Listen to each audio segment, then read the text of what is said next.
Good afternoon, everybody. Can you hear me? Okay, we're going to wait a minute or two. How many do we have on now? Six? So we've only got 7 people. So we're going to give it a minute or two for to see who else will show up. We know that there's about 5 or 6 that were unable to attend. I think my co-chair, Senator Guru, was on a plane arriving at some point. So he was going to be 15 or 20 minutes late. That's as best we know. But we'll just give it all a few minutes. And so unless you have any jokes you want to start this off with, I'll turn off my mic for a bit.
While we're waiting, I'm going to have David kind of get a quick little synopsis of what our agenda is today and an outline of what we presented to Management Council about a week ago.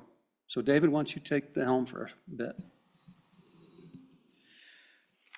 Thank you, Mr. Chairman. So just to kind of take a quick look at what was presented to the Management Council. There was a letter dated October 23rd, 2024, and then the chairman presented just highlighting some of the work that the committee or the task force has done. As you know, the task force was reauthorized by the 2024 Wyoming Session Law, Chapter 59, Section 14, and was originally created by the Management Council in March of 2023. For this year, the task force did begin its work with a 2-day meeting in Jackson, May 30th and May 31st, and looked at the housing problems the community is facing, as well as solutions provided to address housing issues. Task force toured housing projects and received public input from the community, and received a housing update from the governor's office. And at that time, the task force did request a bill draft to amend the zoning protest petition statute, and received updates from the Department of Environmental Quality. You slow down a bit because I can't quite make you out.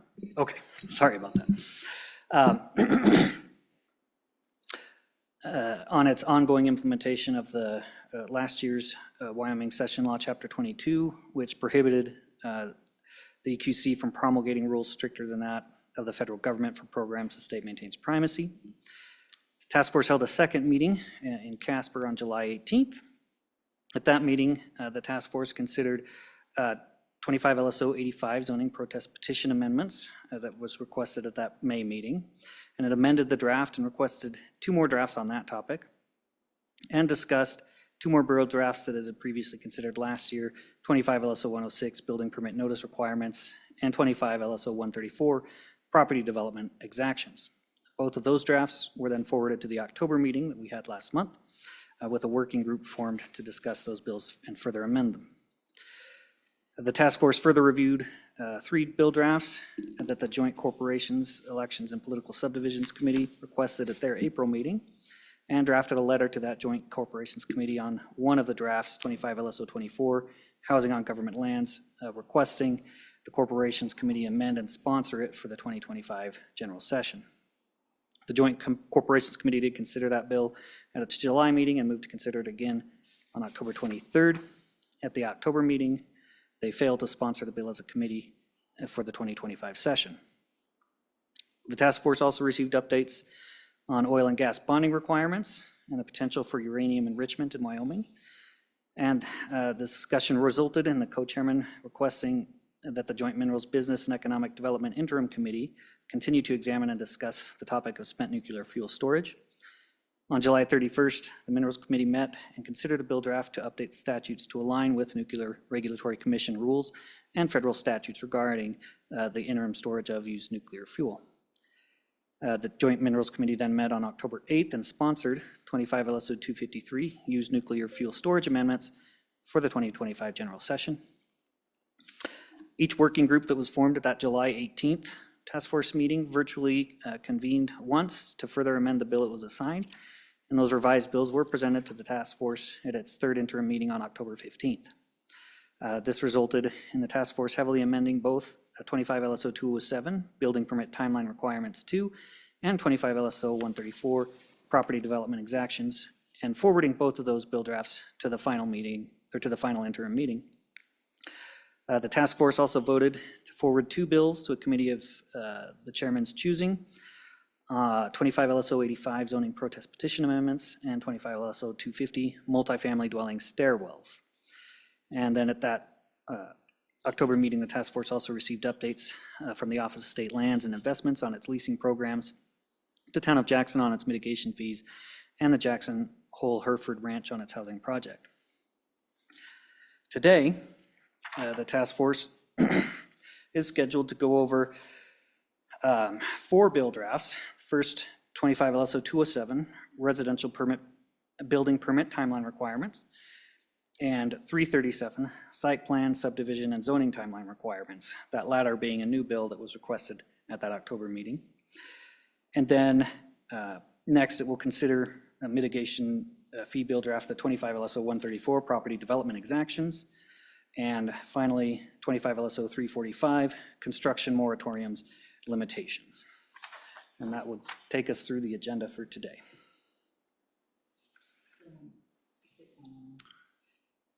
So far, we've only got six people online. I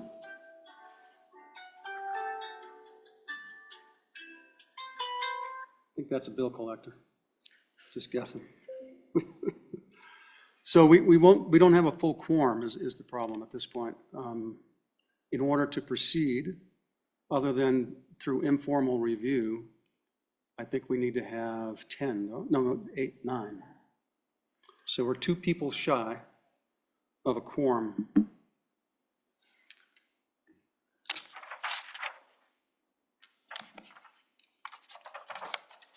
So committee, what I'm going to suggest we do is informally, we're going to start working through these bills just to get comment on the particular bills that are out there. And then we can kind of, as we work through those bills, we'll just go down in order and discuss potential modifications. In my discussions with legislative participants of this committee and several other of the members, and based upon the status of these current bills, meaning that I don't think that they're ready for prime time for the most part. I've got multiple amendments to each one of them, and I'm sure other people do as well. So what I want to suggest that we do is just walk through these bills and take comments, public comment, and then committee comment on each bill and suggestions or changes. And at the end of this meeting, or if we develop a quorum, we can vote on that. If not, we'll probably table the meeting at the end of the meeting with our proposed amendments and get new drafts for our last meeting, which will be sometime in December. So if there's any comments or suggestions on that.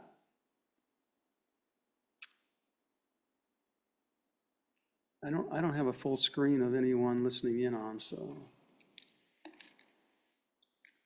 in order to take comments. How come there's only 2? We have a bunch of folks by phone? No, just have to turn on their cameras. Okay. Okay. David, why don't you take us to the first bill? Mr. Chairman, the first one Or is Talise. me. Mr. Chairman, members of the task force, Talise Hansen, Staff Attorney also, presenting Bill Draft 25 LSO 207, version 0.5, residential building permit timeline requirements. Section 1 begins on page 1, line 10, by creating Wyoming Statute 1613-101, residential building permit review requirements. Subsection A on pages 2 through the top of page 4 provides definitions of complete residential building permit application, local government entity, and residential building permit review. Page 2, lines 7 through 21, and page 3, lines 1 through 9, defines a complete residential building permit application as a residential building permit application submitted to a local government entity for which all required fees have been paid and that contains all contents required by the local government entity, including a list of requirements. The staff comment on the bottom, or on page 3, highlights that the task force may wish to consider whether to keep the list of contents in the definition of complete residential building permit application as currently drafted, or whether to amend the definition to keep the definition broader.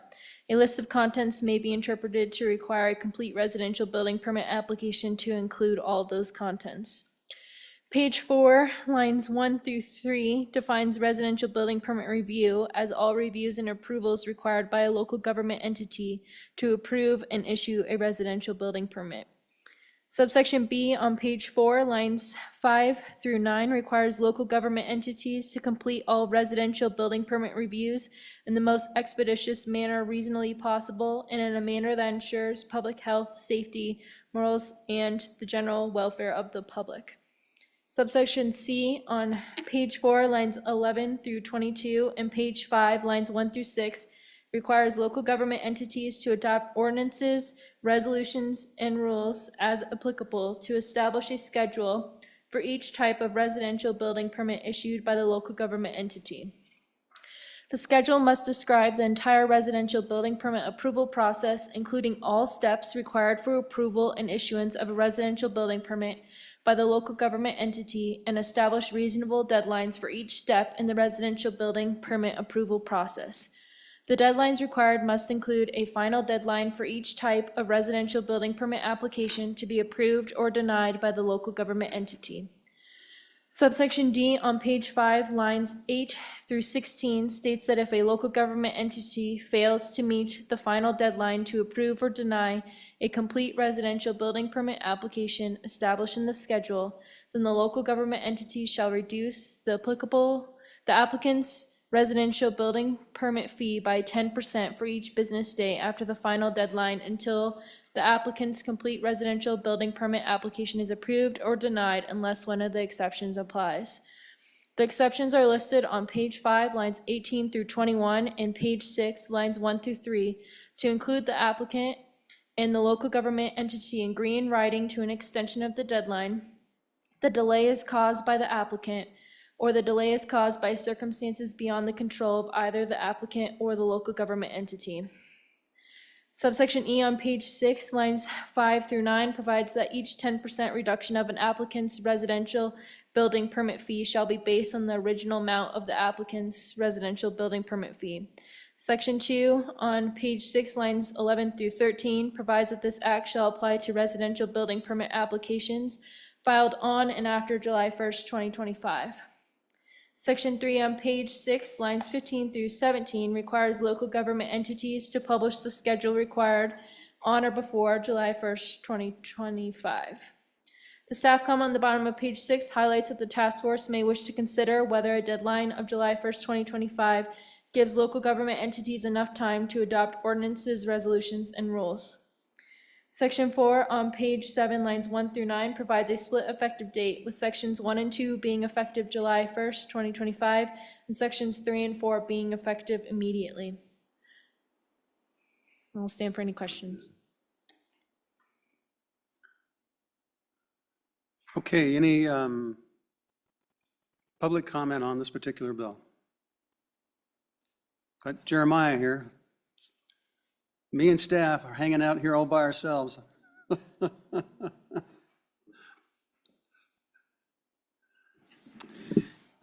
Good afternoon, Mr. Chairman, members of the committee. I'm Jeremiah Riemann here on behalf of the County Commissioners Association, and I certainly appreciate the opportunity to be in a building. I hate testifying via Zoom.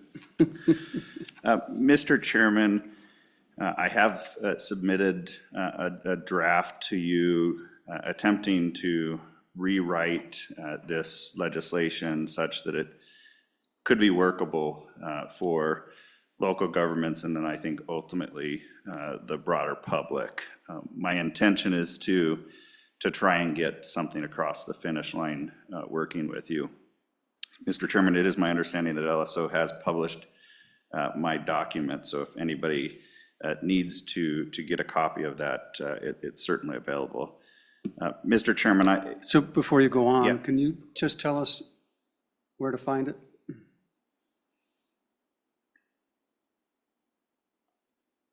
Mr. I Mr. don't Chairman, see it in meeting materials, that's why I'm asking. Mr. Chairman, it is in the meeting materials. It's item number 2-03, amendments to 25 LSO 0207, and the attachment providers, WCCA. So say that one more time, because I don't, In the meeting materials, under Right. the meeting, Right. it's item number 2-03. It says I don't have a 02-03. you might need to refresh.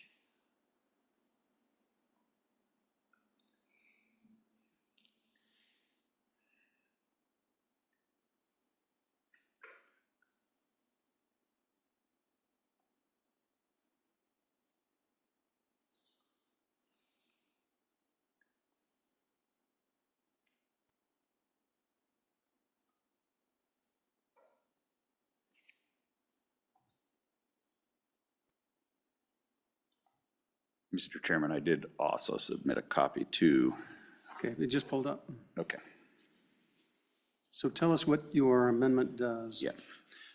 Mr. Chairman, I'll walk through it, and I'm going to actually start on page 2 of the document that I submitted. The first change that I've highlighted in the draft is a definition of accessory residential unit, and I'll get to why I put that definition in here just briefly. It's a definition that I crafted from best available sources to me and certainly could be modified at the committee's discretion. So I'm not going to go through the points of it, but I do put that definition in there. Mr. Chairman, the next edit. So, but what's the purpose of it? Mr. Chairman. Why did you change it? Yep. So, Mr. Chairman, the reason that I put that particular definition in is that I have put in a definition of residential building permit, and that shows up on page 3 of the document. In doing so, I insert 3 different types of building permits that could be issued by a local government. One of them is accessory residential unit. You'll also see a definition for multifamily residential unit, and you'll see another for single-family residential unit. The intention of all of those is to really get at the types of permits that we're talking about here. The bills that you've seen before, trying to move towards residential building permits, I'm just identifying specifically what those are and giving them definitions. Okay, Mr. Chairman, back on page 2, in Romanet 2 there. On so before lines. you go on, Yep. David and/or Talise, have you looked at these and just see how these conforms to our existing drafts? Or how they interplay?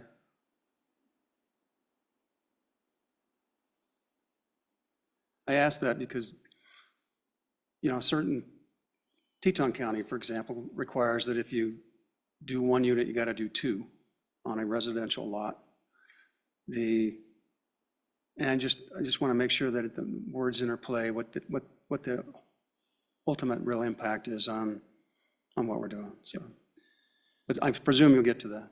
Yeah, Mr. Chairman, what I will say is that I've tried to work with the municipalities and the planners to make sure that the language that's in here is consistent across other state statutes, but I certainly would put it to your staff to do a far better job than I have.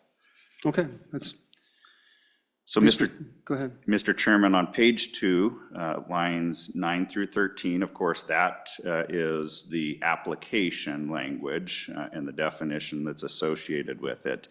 In the draft bill that you're considering today, it has a variety of different things that would have to be included in that application. And of course, there is the staff note that was just mentioned, and whether that might be subject for some consideration. I took it out for 2 reasons. One, you already have the language on line 12 and 13 that says that they're to submit all of the contents required by the local government. The second part is some of the elements that you've included may not be required by a local government and now would be subject to requirement by a local government. So it just seemed to me we could clean that provision up and just keep the definition to what you all had previously provided. Yeah, and my recommendation is to take out that language as well. Mr. Chairman, the next portion of what I've edited is on lines 15 through 17 on page 2. The current draft references special districts and other governmental entities. It's also in the summary of the bill on page 1. It just seems like unnecessary language. It's the only time that it comes up, and generally, I think almost exclusively, no special district or other governmental entity other than, say, a state entity would be authorizing a building permit. So I took it out. If you feel there's a need to keep it in, that's perfectly fine. I just felt it was probably unnecessary. Mr. Chairman, I've already referenced the multifamily residential unit definition. I then move over to page 3 to the residential building permit and try to provide a definition. Again, it references those other 3 types. I do want to point out one other element that I included in this, and that is on lines 6 and 7 to say it does not include residential units offered for lodging services. Trying to get at the issue that some communities are having around short-term rentals in residential units, and that we're not trying to use this as a mechanism to build additional short-term rentals when our real purpose is to try and get at workforce and affordable housing. You can take it or leave it, but I did want to point out that that is a component that I put in there. Mr. Chairman, on page 3, I've already referenced the single-family residential unit, and then would go down to the end of page 3, lines 21 through 23. I have just slightly reworded that particular portion of what exists in the draft that's before you today, and try to point towards the state statutes that generally govern municipal and county residential building permits. Again, I would put it to your staff to fix that where I have erred.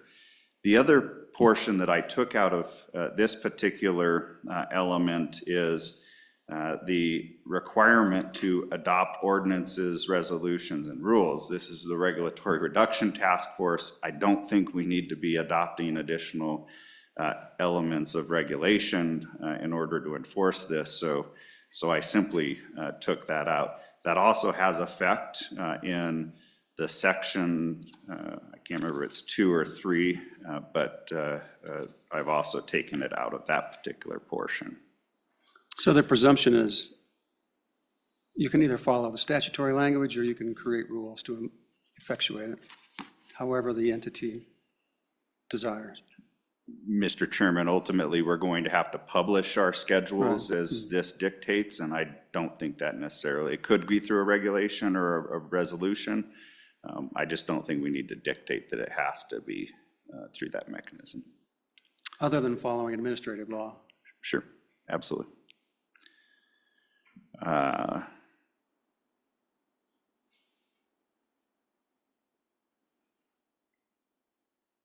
Moving to page 4, Mr. Chairman, on line 6, I've removed something and I'm trying to just quickly get that. It looks like line 6.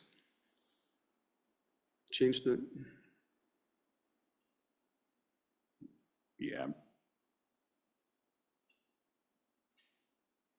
Ultimately, we're going to have to include all of the steps required for review, approval, and issuance. So I just tried to remove that last sentence and simplify that paragraph. That's exactly what I tried to do there. Mr. Chairman, on line 11 and 12, I simply put that we would provide reasonable deadlines for both applicants and the local government entity, take it or leave it, but I did put that there. And then, Mr. Chairman, the last change that I made here is I removed the penalty provision, the 10% provisions that are included in the draft before you. I replaced them with language from one of the other drafts that you had before you at the last meeting, and that is to allow for an aggrieved applicant to request a hearing before the governing body. So in the instance of counties, the county commissioners, they could go there and seek relief. It also includes the provision on page 5 that would allow for an action to go to the courts. The reason I tended away from the penalty provision is I'm ultimately worried that it's going to result in, or could result in, higher fees on the front end to compensate for potential reductions, and I just don't think that it's necessary. You're going to tell us to do this, and we will do it. My members are prepared to do this to the extent that they have these building permit requirements in place now, and as you know, many counties don't. well, and just to respond about, Sure. as a practical matter, in many counties, the fees don't amount to much. And so a 10% or not paying any of the fees is not going to be an impetus for the county or city to comply. And so, you know, arguments in the past was, why put in penalties if they don't really mean much? And no one wants to go to court. Most folks who are doing this, the last thing they want to do is hire a lawyer, let alone go to court. So the question is, it's this carrot or a stick kind of a component, but sometimes you need a little bit of both. Yeah, Mr. Chairman, I certainly agree with everything you said there, and in particular, the court portion of it. And that's why I tried to give a party, if they feel that they're not getting the answers in a timely manner from the planning staff, then they would have an outlet through in the county instance, my members, the county commissioners. Okay. Any other changes? Mr. Chairman, the only other What one. about the ones that we were raised? I think the last one was the effective date. Any issues with that? Yep, Mr. Chairman, if you adopt what I have proposed here that doesn't require new resolutions and regulations, I don't think that we need to be so worried about the July 1st deadline. If we keep that portion in the bill, I would ask for some additional time. I mean, as you know, there is the APA process that we will have to go through in order to develop these. It's a little bit easier for counties, but for municipalities, it could take a couple of readings at city council. So it really just depends on how you approach that ordinance resolution portion. So I guess my primary question to you and to your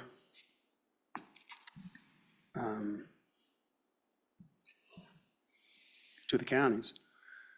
If they believe that as your draft is constructed, whether or not they need to incorporate it through rule and regulation, I'd like to know that. I mean, you might want to have their legal staff advise them on that and then let us know, because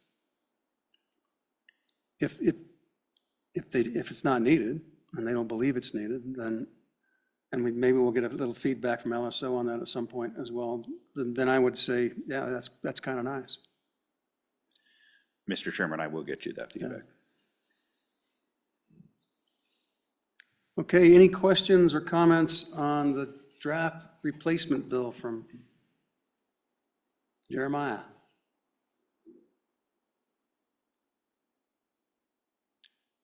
Okay, any other comments or questions either on this particular bill, or the replacement bill, or 207 that's in front of us? Mr. Chairman, we have Please. 3 online. Okay, The first one is Bob McLaren. okay, go ahead, Bob.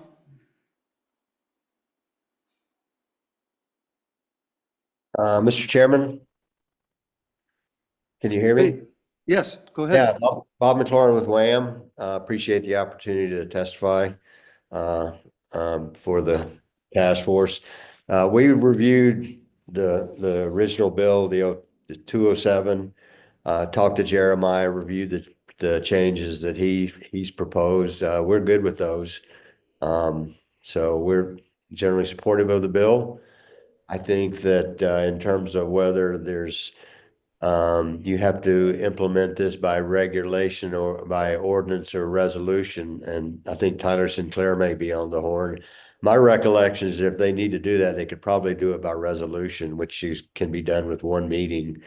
If you're doing it with ordinances, you're going to need 3, and there's some advertising requirements that are part of that as well. But we're generally good with it. Appreciate what Jeremiah did. I thought he improved the bill. Be happy to answer any questions. Any questions for Bob? Okay, next. Next, we have Melissa Ruth. Go ahead, Melissa. Thank you. Chair, members of the committee, Melissa Ruth, part of the Wyoming Planning Association, or WyoPass, as it's frequently shortened to.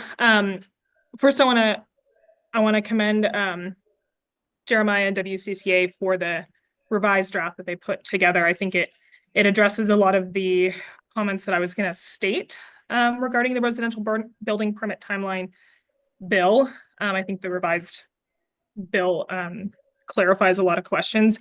The only question I have kind of remaining, and it's probably an easy one to address, is the definition of single-family residential unit, stating it means a standalone home designed to be occupied by a single family. What defines a single family is something that's kind of a larger conversation. Is it by tax status that family is 2 parents, their kids, grandparents, and an aunt and uncle? Is that considered a family, or is that multiple families? These are some of the questions that are arising through general housing discussions in Wyoming and in Colorado. So that's a definition that I think can be tweaked easily, but I do think the removal specifically of the penalties is a step in the right direction, and the clarification of the additional definitions is good. So I will stand for any questions. Yeah, that could be all 4 of my wives, I take it. Okay, any other questions? Okay, seeing none. Any other? There was one more. Mr. Chairman, Nick Agopian. Where are you, Nick? Oh, I'm here. I'm at my apartment today. How come you're not sitting down in front of us testifying? Jeremiah, I'm waiting for Jeremiah to tell me he needs reinforcements in the room. The car's running outside. Go ahead. Thank you, Mr. Chairman. Nicholas Agopian, representing Teton County Board of Commissioners. We stand in support of the bill substitute that the county commissioners has brought forward today. It addresses two of the concerns I was going to talk about today. The first one being that with removing the penalty phase eliminates an issue that Teton County would have where we don't require the whole of the building permit to be paid upon submission. And so to reduce a 10% fee, we might be inclined or might need to require full payment of that permit fee up front. But eliminating the penalty component of it makes sense. And then to your question about what would it take to amend our existing LDRs, the feedback I've received is that it would require an LDR text amendment to put in place any changes to the permitting guidelines. Teton County currently in its LDRs has a timeline that for applicants to look at and have reasonable expectation with. So any changes that would come at the state level would require an LDR text amendment. I can't speak to how difficult that is, but I think it's fairly straightforward. So, which brings up an interesting question, Nick. If you go through the building permit fee process in Teton County, there's probably about anywhere between 7 to 12, at least, different fees that are charged or assessed throughout the process. And then, that leads to the question is, if on this full application permit process, they meet, say, at one part of it, that could be the engineering fees, it could be the exaction fees, it could be the fees for fencing, it could be the fees that they have for electrical and inspections. If they miss one of those deadlines for one of those fees, which fees should those fees be subject to the same requirement in addition to just the building permit fee in terms of compliance and timely response? I think I'm going to have to get a little more information about when all of those fees are assessed. It's my understanding that the county today has a building permit fee, or they charge a plan review fee, which is 65% of the anticipated total building permit fee.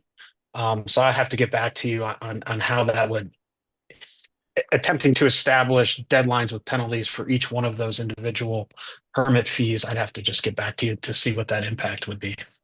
Yeah, I mean, just for an example, I'm looking at a 3,400 square foot home. This is a recent application in the county. The building permit fee was only $5,200. The total number of assessed fees was $130,000. And so the real impact would be on the other fees. One is the reclamation and mitigation fees. There's a big game exposure fence fee. There's an exaction fee of $26,000, affordable housing fee of $24,000, and an energy mitigation fee of $15,000. So the question is, when are all those due? At what point in time, and whether or not those would be subject to at least the 10% returnage.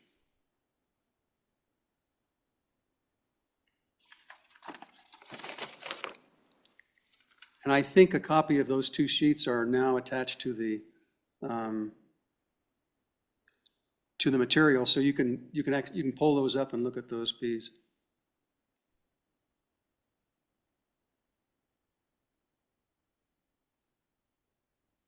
Okay, any other comments, Nick, on this particular bill? Nope. Thank you for your time. I'd stand for any questions. Okay, any legislative comment? Wendy, anything? Well, I really think Jeremiah's done a great job. He took care of some of the concerns I had with the bill draft.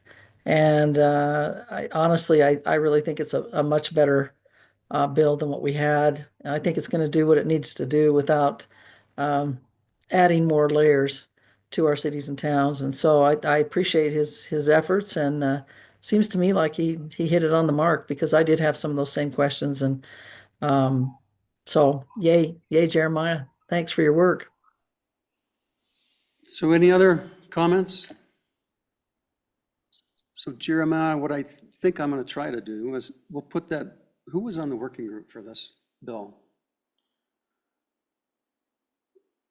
Well, maybe we'll just reconstitute a quick little working group. We'll take this, we'll combine Jeremiah's with additional comments, and we'll come back with a draft sometime between now and our next meeting. Okay? Not that I want any of you to work over Thanksgiving or before Christmas. All right, let's go to next up.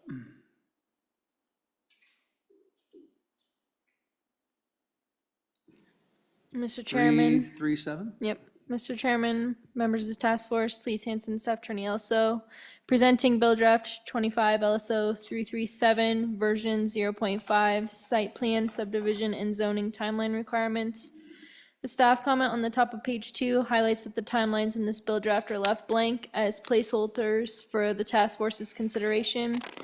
Section 1 begins on page 2 by creating Wyoming Statute 15.1.513 site plan review timeline requirements. Subsection A on page 2, lines 16 through 26 requires cities and towns or a commission of a city or town to notify an applicant for a site plan in writing of any deficiencies in the site plan application not later than blank business days after receipt of the application. An applicant shall submit a corrected application to the city, town, or commission, and the city, town, or commission shall review the corrected application. If the city, town, or commission does not notify the applicant in writing of any additional deficiencies with the corrected application within blank business days, then the application is deemed complete as resubmitted. The staff comment on the top of page 3 provides that the language contained in subsection A is based on Wyoming Statute 35.9.108C, governing the state fire marshal's review of a proposed project for compliance with applicable fire and electrical safety standards. The staff comment highlights that the task force may wish to consider whether applying this framework to site plans, subdivision plats, and zoning reviews will result in cities and towns denying an application if the city or town finds additional deficiencies after the application is deemed complete as resubmitted. Subsection B on page 3, lines 19 through 22, requires cities and towns to publish on their official websites a schedule outlining all timelines for approving a site plan, including administrative reviews, commission reviews, and governing body reviews. The staff comment on the bottom of page 3 highlights that the task force may wish to consider whether to include a definition of site plan in this section. Page 4, lines 1 through 22, and page 5, lines 1 and 2, creates Wyoming Statute 15.1.612 zoning review timeline requirements. Subsection A on page 4, lines 4 through 6 defines zoning review as a review by a city, town, or a planning commission for a conditional use, rezoning, temporary use, or variance. Subsection B on page 4, lines 8 through 18 provides the same notification requirements as previously discussed in the prior section, but for zoning reviews. Subsection C on page 4, lines 20 through 22, and page 5, lines 1 and 2, provides a similar publication requirement for a schedule for each zoning review. Page 5, lines 9 through 23, and page 6, lines 1 through 10, amend Wyoming Statute 15.1.510 regarding subdivision plats in cities and towns. A new subsection C is added on page 5, lines 18 through 23, and page 6, lines 1 through 4, requiring a planning commission to provide those same notification requirements for an application for a subdivision plat. A new subsection D on page 6, lines 6 through 10, requires cities and towns to publish on their official websites a schedule outlining all timelines for approving a subdivision plat under this section.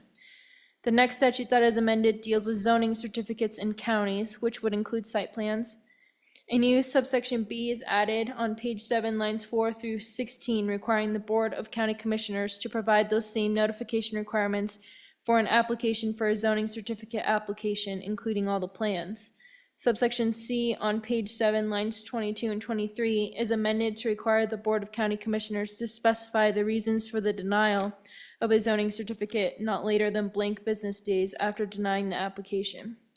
Subsection D on page 8, lines 8 through 12, is added to require counties to publish a schedule outlining all timelines for issuing a zoning certificate under this section. The next statute that is amended deals with subdivision permits required in counties. Subsection B is added on page 9, lines 1 through 6, to require counties to publish on their official websites a schedule outlining all timelines for issuing subdivision permits. The statute regarding the minimum requirements for subdivision permits is amended by adding a new subsection E. Subsection E on page 9, lines 21 through 23, and page 10, lines 1 through 10, requires the Board of County Commissioners, if the board does not authorize a planning commission to receive and evaluate subdivision permit applications, to provide those same notification requirements for subdivision permits. The statute regarding a planning commission's review of subdivision permits is amended by requiring the planning commission to provide those same notification requirements on page 10, lines 20 through 23, and page 11, lines 1 through 9 for subdivision permits. The staff comment on page 12 and 13 provides the other timeline requirements for subdivision permits for the task force's reference. Section 3 on page 13, lines 17 through 20 provides that this act shall apply to applications for site plans, subdivision permits, subdivision plats, zoning certificates, and zoning changes filed on and after July 1st, 2025. Section 4 on page 13, lines 22 through 24 provides that not later than July 1st, 2025, each city, town, and county shall publish schedules on its official websites in accordance with this act. Section 5 on page 13, lines 26 through 29, and page 14, lines 1 through 4, provides a split effective date, with sections 1 through 3 being effective July 1st, 2025, and sections 4 and 5 being effective immediately. I'll stand for any questions. Okay. Questions or comments? Come on up, Jeremiah. You don't have to go back sitting over there. You can just stay up there. Thank you, Mr. Chairman, and I'll be quite honest, I've not had a chance to review this with commissioners at this point. It's quite fresh. I did want to just offer that I do have some concerns that this could result in a number of things. One, longer schedules that are published, which I don't think is our intent. It's certainly not my intent in trying to work on this. Could result in more denials simply to avoid that automatic approval provision. But I think the part that I'm most concerned about, and you've heard this a number of times, is the potential that communities are going to be pinched with their existing staff, or they're going to have to grow. When I look at this model, it comes from the state fire marshal, and I appreciate that it is working over there, but the state fire marshal's office has 32 personnel authorized for it. Made phone calls to a number of counties, and of course the largest planning office is Teton County at 15. But others are much smaller. Park County at 5, Laramie County at 5, Carbon County at 2. I think Sublette County's at a half-time person. That person is devoted to other tasks. So I am sort of concerned about that automatically deemed complete provision for something ultimately that is going to have to go through a final review. But nonetheless, I am committed to continue working with you. I just simply haven't had time to focus the attention to this one as I was the other. And with that, Mr. Chairman, I'd stand for any questions. So I do have a question. When I went back and read through this recently, Jeremiah, my question was, does this make more sense for what the intent and purposes of this bill to separate out county versus city or municipalities? Because they do things differently. And typically, particularly on the definitions of what a plat and when it's needed and how it's needed versus a brand new development versus zoning applications, that to me are we're kind of mixing apples and oranges all in one basket. And so as you have a look at this, if you would just think about that, because for example, and one of the thoughts that I had as we went through this is if we limit it to counties or have two bills, one for cities, one for municipalities, then I think it's simpler to work through your definitions for a new building development versus a garage, and then the respective entity, the city or the county, can then provide an estimated time that's a reasonable response period, but it's not one size fits all. And so there's no way that we can put a number on here, because the review of a plat for putting in a roof on your garage is different than building 500 units, right? And getting water, sewer, fire, school, roads, all those things, which are naturally going to take multiple meetings over the course of years. And to try to put all these into one box, I don't think it just didn't make sense to me when I reread it. So, thoughts on that? Yeah, Mr. Chairman, I think your instinct is correct, and we've heard it come up a number of times in these conversations. Municipalities and counties are different when it comes to these regulatory issues. It's just the nature of Wyoming and what's happening in the county versus the municipality. So yeah, I certainly will give it that thought. I suspect that the planners will be able to give you a good opinion on that as well. And then the counter to that, I mean, if by some mechanism we just recognize the differences of procedures and that each one needs to be done in a reasonable period of time, and that each municipality or county for that type or sophistication of a process has to establish a guideline or a framework that then would go, then they don't kind of mirror back into or overlay the prior bill that says you got to put a schedule out. So that's another alternative to it, without having a specific date or times outlined in the bill itself. So those are the two thoughts that I had when I went through it. Thank you, Mr. Chairman. I'll take that back. Okay. Okay, any other public comment or any other comment on 337? Mr. Chairman, Ms. Ruth has raised her hand. I bet she has, yeah. Go ahead, Ms. Ruth. And probably the easiest is just respond to my two questions or suggestions. Yeah, absolutely, Mr. Chairman, members of the task force, thanks again for letting me speak and taking public comment on these bills. I will agree once again with Jeremiah's comments on the administrative burden of publishing individual schedules for each application, especially some of the smaller counties and towns. So as I've said before, not every municipality or town has a planner, like a planner on staff. Sometimes it's, county treasurer or the town treasurer that's also the planner. So they might not have the capacity to be able to pull together the schedules for each application. So I do, Mr. Chairman, I think the timeline by process rather than by application, that I think is what you just suggested, accomplishes the same thing by putting a layer of expectation and predictability of how long a process is going to take. You know that a building permit's going to take you this long to get, or a conditional use permit's going to take you this long generally. I think that's an easier administrative component than individual applications.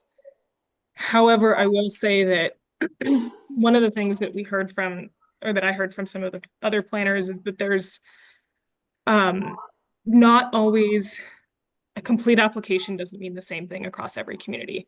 So sometimes there's technical issues with reports that are found, like a water or sewer or a water report that someone has done, an engineering report that looks complete upon first glance. Then you get into it and you learn that there's technical issues with the report or what the analysis that was done. So one of the things that we would like to add, and what this looks like is kind of up for discussion, but putting a little bit of onus on the developer to be held to the same standard to turn around revisions and be held to a timeframe to get revisions back and have those conversations with city staff, rather than just the automatic approval if there's found to be technical issues with the application. And I'll stand for any questions or clarifications. Any questions? Thank you, Melissa. So we've got Bob McLaren up next.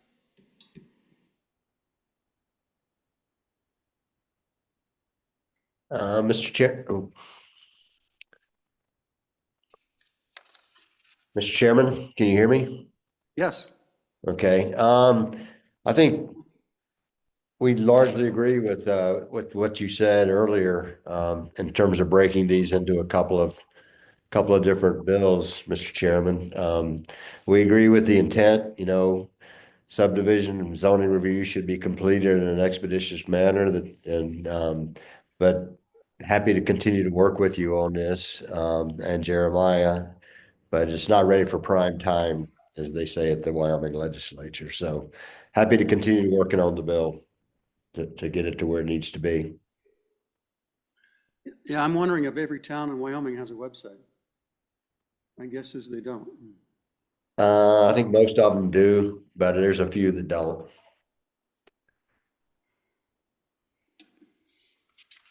Okay, any other questions for Bob?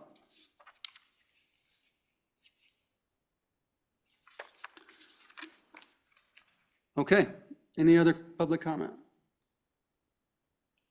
Andy's got to be listening in on. Where's Andy at? Come on, Andy. All right.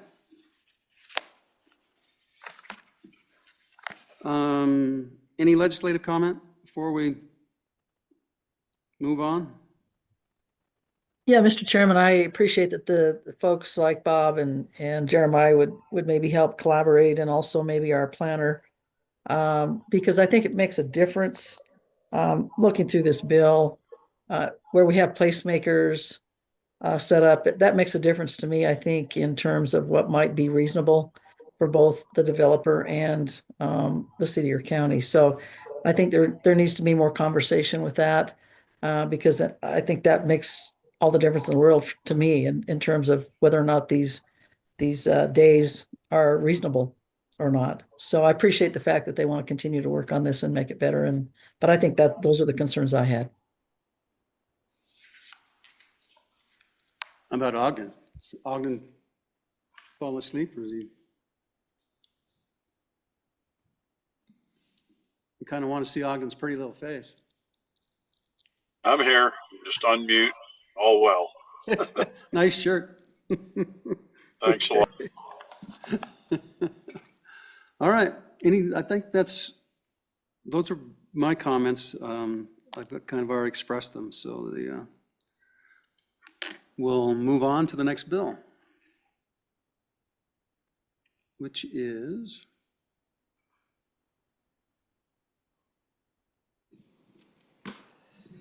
Mr. Chairman, next on the agenda is 25 LSO 134, Property Development Exactions.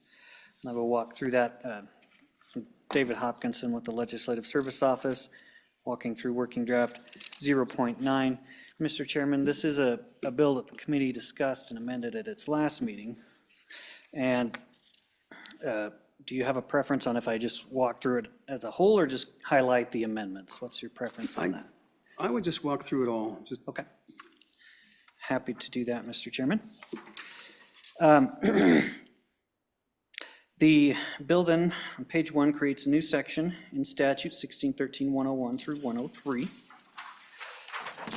And it provides limits on exactions and mitigation fees.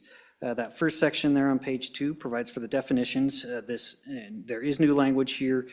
Commercial development, one of the asks from the last meeting was to incorporate commercial into the draft. And it provides that commercial development is constructing, renovating, or building an addition to any structure intended primarily for commercial purposes. And further provides that commercial purposes shall not include the support of the following agricultural activities. So this was a limitation that's put in place here, that if the building is for the cultivation of the soil for production of crops, the production of timber products or grasses for forage, or for the rearing, feeding, grazing, or management of livestock, then it would not be covered by these limitations. On page 3 then, provides a definition for individual determination, which we'll see later on in the bill, requiring a very specific analysis for each kind of mitigation or exaction fee that is specifically and uniquely attributable to the cost of mitigating an identified adverse impact from a proposed residential or commercial development. Provides further definitions there for the land use permitting authority to include the governing body of a city, town, or county, special district, planning commission, zoning commission, or other entity of state or local government that issues land use permits. And that land use permit being any permit that is required by state law, local ordinance, or rule to be obtained before land can be subdivided for residential or commercial development, a structure can be built or renovated, or an addition can be built onto an existing structure. And then a very key definition here on page 4, paragraph 5, is that of the mitigation or exaction fee. And that would be any fee, dedication, or condition imposed by a land use permitting authority as a condition of granting a land use permit that is intended to mitigate identified adverse impacts that would result from one of those activities described above. A mitigation or exaction fee does not include fees for government-provided utility services, and that was a clarification from the last meeting that it would not include those fees from government-provided utility services. A mitigation or exaction fee may be imposed as a fee in a dollar amount to be paid by the developer, or may be a required concession from the developer or landowner. And then a definition there for residential development, similar to commercial development, just as the construction, renovation, or building in addition to any structure intended primarily for human habitation. With those definitions in mind then, 1613-102, A in particular on the next page, page 5, provides kind of the meat of this. And that provides that a land use permitting authority shall not require, as a condition for the issuance of a land use permit for residential or commercial development, or the subdivision of land for residential or commercial development, the imposition of a mitigation or exaction fee, unless that fee is specifically and uniquely attributable to the costs of mitigating an identified adverse impact from the proposed residential or commercial development or subdivision. And then it provides kind of an exception here that no mitigation or exaction fee shall be required for a structure intended to serve primarily as a single-family residential dwelling that's not more than 2,500 total square feet, or any multi-family residential development that's not more than 1,250 total square feet. Subsection B then provides that no mitigation or exaction fee allowed under subsection A shall be, paragraph 1 is the limit of more than 2% of the total construction, renovation, or addition costs for all structures intended to serve primarily as single-family residential dwellings. And then it provides a limit that maximum fee calculated would be reduced or shall not include the costs attributable to that first 2,500 square feet. Paragraph 2 then provides a 2% limit of the total construction, renovation, or addition costs for all structures intended to serve as multifamily residential dwellings. And that first 1,250 square feet shall not be included, or shall not include those costs attributable to that first amount. Paragraph 3 is new, and this is more than a 2% of the total construction, renovation, or addition cost for all structures intended to serve primarily a commercial purpose. And so this then brings in that 2% cap on commercial. Subsection C at the bottom of page 6 then provides that a land use permitting authority shall not impose a mitigation or exaction fee on any structure built, renovated, or on which an addition is built to support the agricultural activity specified in 1613-101A1, which we looked at previously, which was those 3 agricultural-related activities.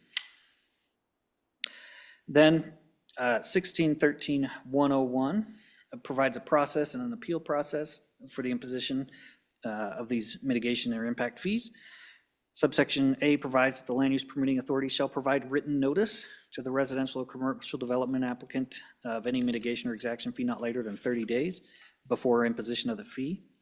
And that upon receipt of that written notice, the applicant may request an individualized determination, and change here that determination would be prepared at the expense of the applicant, providing an explanation of the mitigation or exaction fee amount imposed on that proposed residential or commercial development, and including any methodology and supporting data and information used to determine the adverse impact to be caused by that development, and the method for calculating that. Subsection B provides then that the land use permitting authority shall provide the complete individualized determination not later than 60 days from receipt of that request, And unless an administrative appeal is filed, that individual determination would be the final decision of the land use permitting authority. And if that individual determination is not completed and delivered within 60 days from receipt of the request, then the mitigation or exaction fee shall be waived. So that provides a time limit there. Subsection C on page 8 then provides, if the residential or commercial development applicant objects to the methodology, the supporting information, or conclusions set forth in that individual determination, they can request a hearing before the land use permitting authority. And that request may be filed immediately or potentially delayed and included with other matters arising in their permit review process. Upon receiving a request for a hearing, the land use permitting authority shall hold a public hearing to determine the facts relating to the dispute over the mitigation or exaction fee, and shall render a final decision on that fee not later than 60 days after receiving the request for a hearing. In any hearing, the burden of proof is on the land use permitting authority to demonstrate that the mitigation or exaction fee is specifically and uniquely attributable to the costs of mitigating an identified adverse impact of the proposed residential or commercial development. Subsection D then provides that a residential or commercial development applicant may elect to proceed under protest and satisfy or pay any required mitigation or exaction fee while it's challenged or appealed. And any satisfaction of payment under protest shall not be construed as a waiver of those objections or the right of judicial review.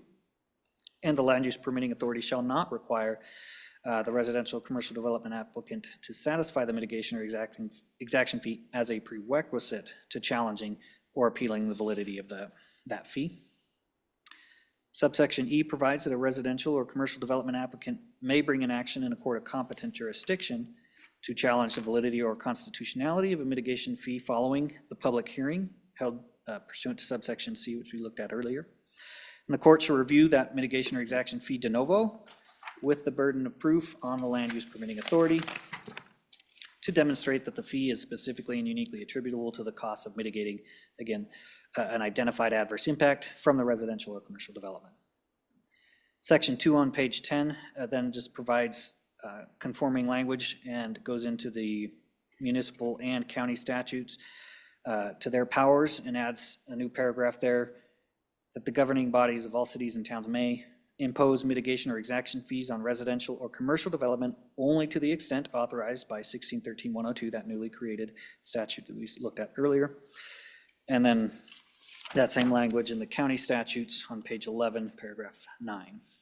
Section 3 then provides that the act would apply to all applications for permits submitted for residential or commercial development on and after July 1st, 2025. And the act itself would be effective July 1st, 2025, and that I'd stand for any questions.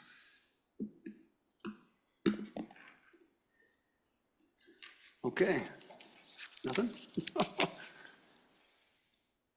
Do we have any comments on this particular draft? Ruth? Wendy, go ahead. Thank you, Mr. Chairman. Honestly, I have an issue with trying to prove the uniquely and specifically attribution to the costs of the mitigating the adverse impact.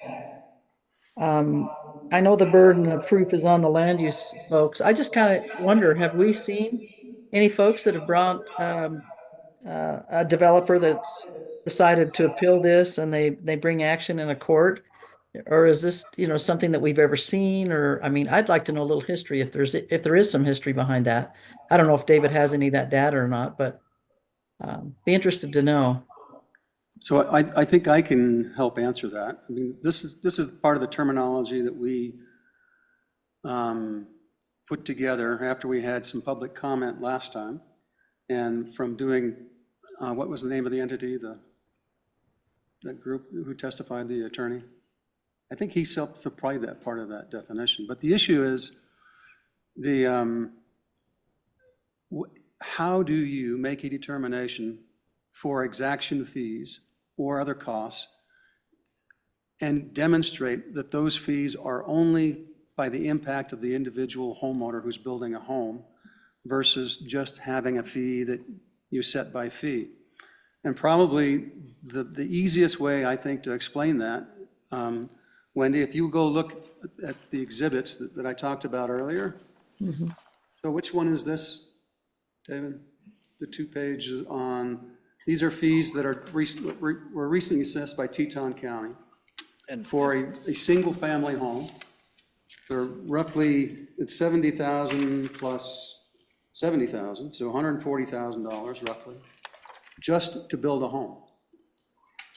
And so how do you demonstrate that building one home, the affordable housing exaction is $24,000 roughly?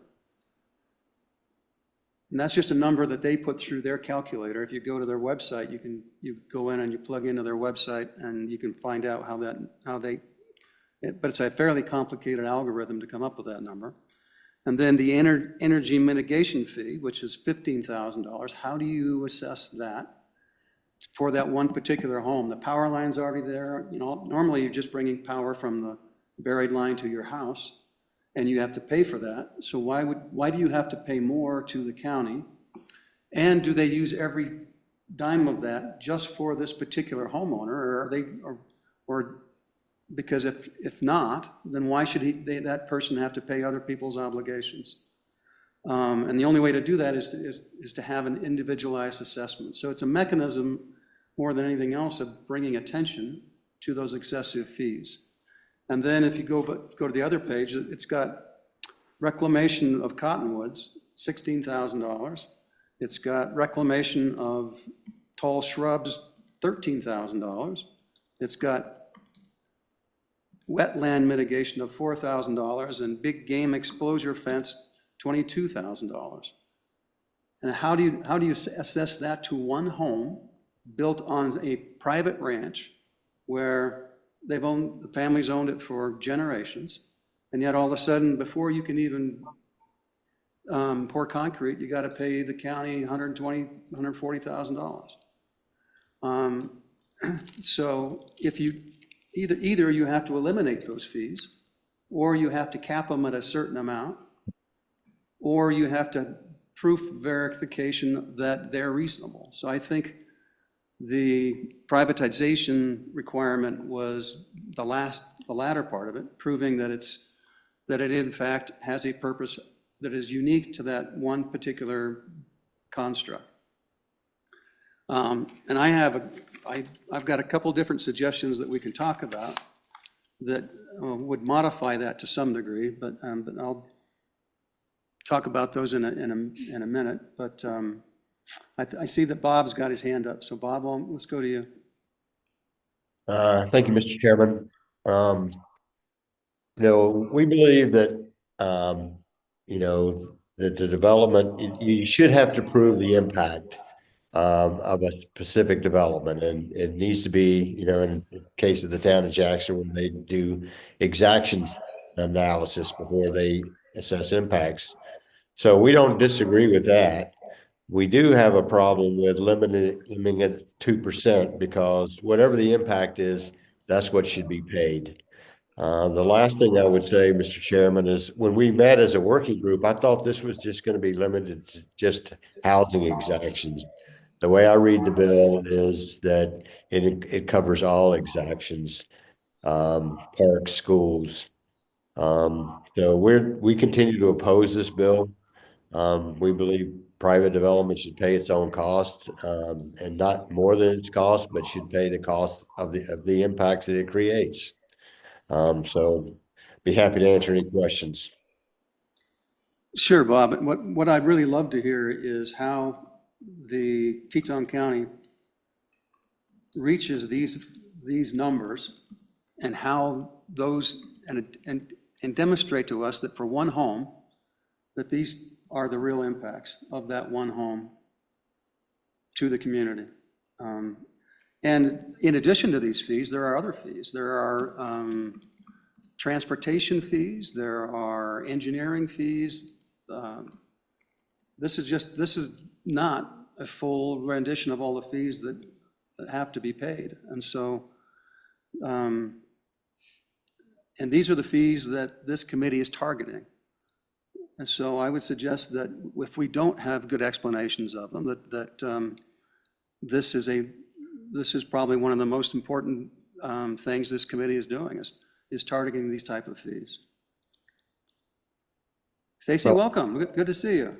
You got your hand up. Go ahead. Yeah, Mr. Chairman, I just, my question on our last meeting about some of these fees that go to the Teton County School District, I did get an answer back on that, and it actually goes to a school foundation. So to me, that's even a little bit more worrisome, because in Sweetwater County, our school foundation is a separate 501(c) entity, and I serve on that board, and we can spend our money on whatever our board decides on. So to me, that is even more questionable, because who is controlling where those fees are going and how they are spent at that point? In fact, we had that discussion last time, and that is, if there are any fees, there needs to be proof that they go to the location or identify the specific dollars, and that it all comes back to benefit the homeowner who's paying those fees, so that there's a nexus, direct nexus to those fees to that particular structure and landowner. But so I would concur with that. So any other comments? I see Nick, you're back up. Thank you. Thank you, Mr. Chairman. Nick Agopian, representing the Teton County Board of Commissioners. I'm looking now at the document that was put up during the meeting on the materials page. My first question I was going to ask as it relates to this bill was the question about affordable housing. It was my understanding from the last meeting, from sitting through the last meeting, that staff was directed to narrow the look of mitigation exaction fees to just affordable housing. I was not prepared to discuss the energy mitigation fee, the exaction fee, or any of the fees associated with cottonwood reclamation, tall shrub reclamation, wetland mitigation, big game exposures. So I wasn't prepared to, I was more intending to ask, how come it didn't get narrowed to where the committee had directed staff? I had thought that's where the direction was going. And in that regard, on the affordable housing component, Teton County uses its housing nexus study to identify how to apply that fee. And it's pretty straightforward for developers to identify what the cost is going to be, generally based on the square footage of the home. And so as it relates to the energy mitigation fee and the exaction fees that are listed here, or other fees, I can get back to the committee, but I was hoping we were going to be narrowing the discussion to just the assessment of affordable housing fees or mitigation fees on development, as it was tied to what I thought was the original intent of this committee, was to look at housing affordability and finding more affordable homes. With that said, the issue that probably the biggest issue is the one that you got that has already been identified by Senator Schuler, is this individualized determination. This is consistent with the comments I provided the committee at the last hearing. And it's my opinion that this is a very ambiguous term, and that's highlighted by the need to spell out an appeals process for determination on whether or not it's just and fair. There's the language is in the bill. It would seem to me that something the committee might consider, if it is willing to do so, was what are the standards under which a nexus study is conducted? Because if that study is available, and it goes back, I believe, to where the Supreme Court landed, when it asked for an individualized determination, it did not answer the question of whether or not that could be a schedule, which in that instance, the county had utilized. And so I asked the committee to consider, thinking about what's the standard for making that individualized determination, instead of moving forward with an ambiguous term and the opportunity to take it to court. That doesn't, to me, seem on its face like it's going to create a more efficient and timely process. And to that end, the notion, with what a schedule we currently have in place allows for, is some certainty based on your square footage, I believe. But more than that, it doesn't require you to receive notification that assessment is going to be, that the mitigation is going to be assessed, I would think that based on the previous two bills, that would be part of the timeline that a county would provide to its citizens as guidance to moving forward through the permitting process and when to expect these things. So I don't think it would be a shock, and it seems like submitting a fee number and requiring it without having that individualized determination puts the cart before the horse. And so finding a way to apply that housing, the affordable housing fee specifically based on a table is very efficient and provides some certainty. Instead, the 1613-103 to me reads like pages of uncertainty for a developer if, instead of an efficient process. So those are my comments about the individualized determination.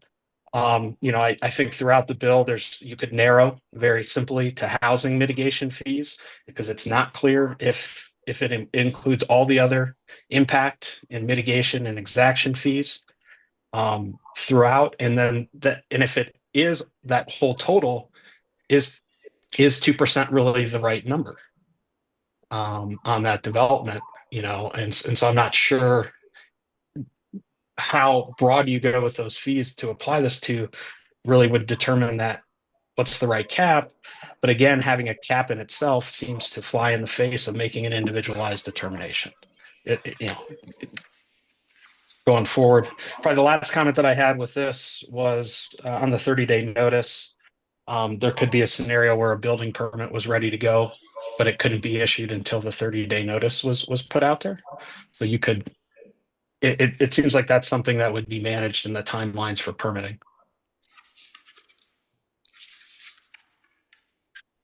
And with that, I'd stand for any questions.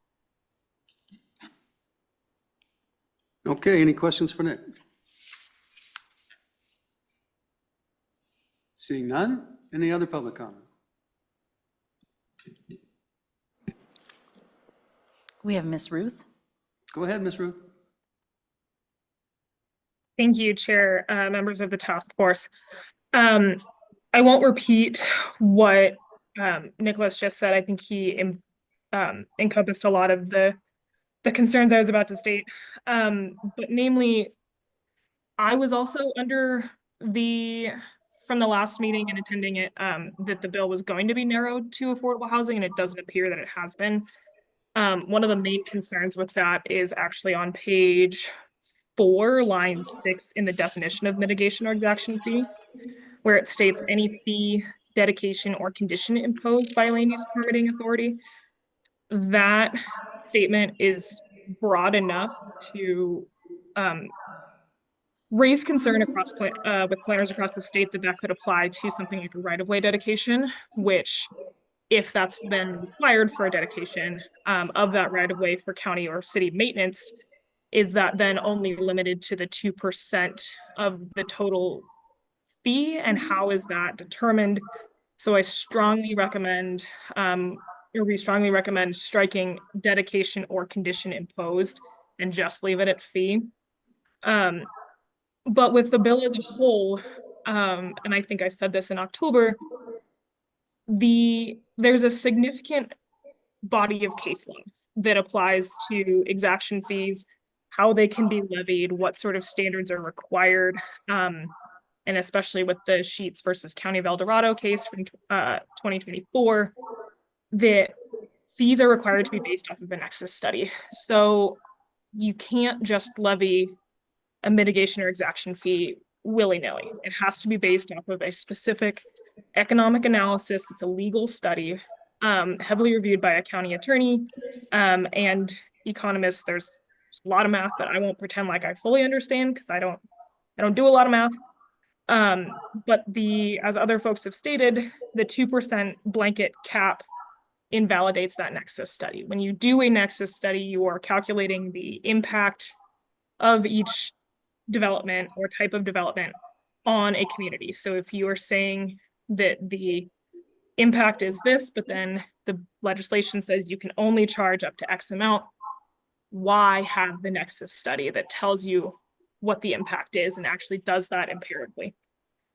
So if this bill does move forward, we strongly request striking everything in B, which is,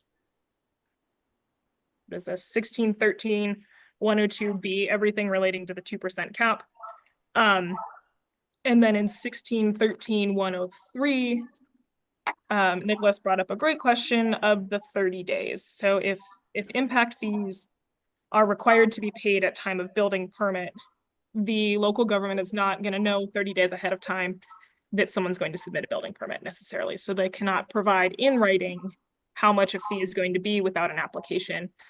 So if they have to wait to do that, that's an automatic 30-day delay for approval of a building permit, just to give proper notice of fees, which in the case of Teton County, they have a published Nexus study that is available online. The full body of the Nexus study is online. So is the housing calculator, all the information you need in order to do so. So if that meets the requirement for 30 days, great. But that needs to be clarified within the legislation.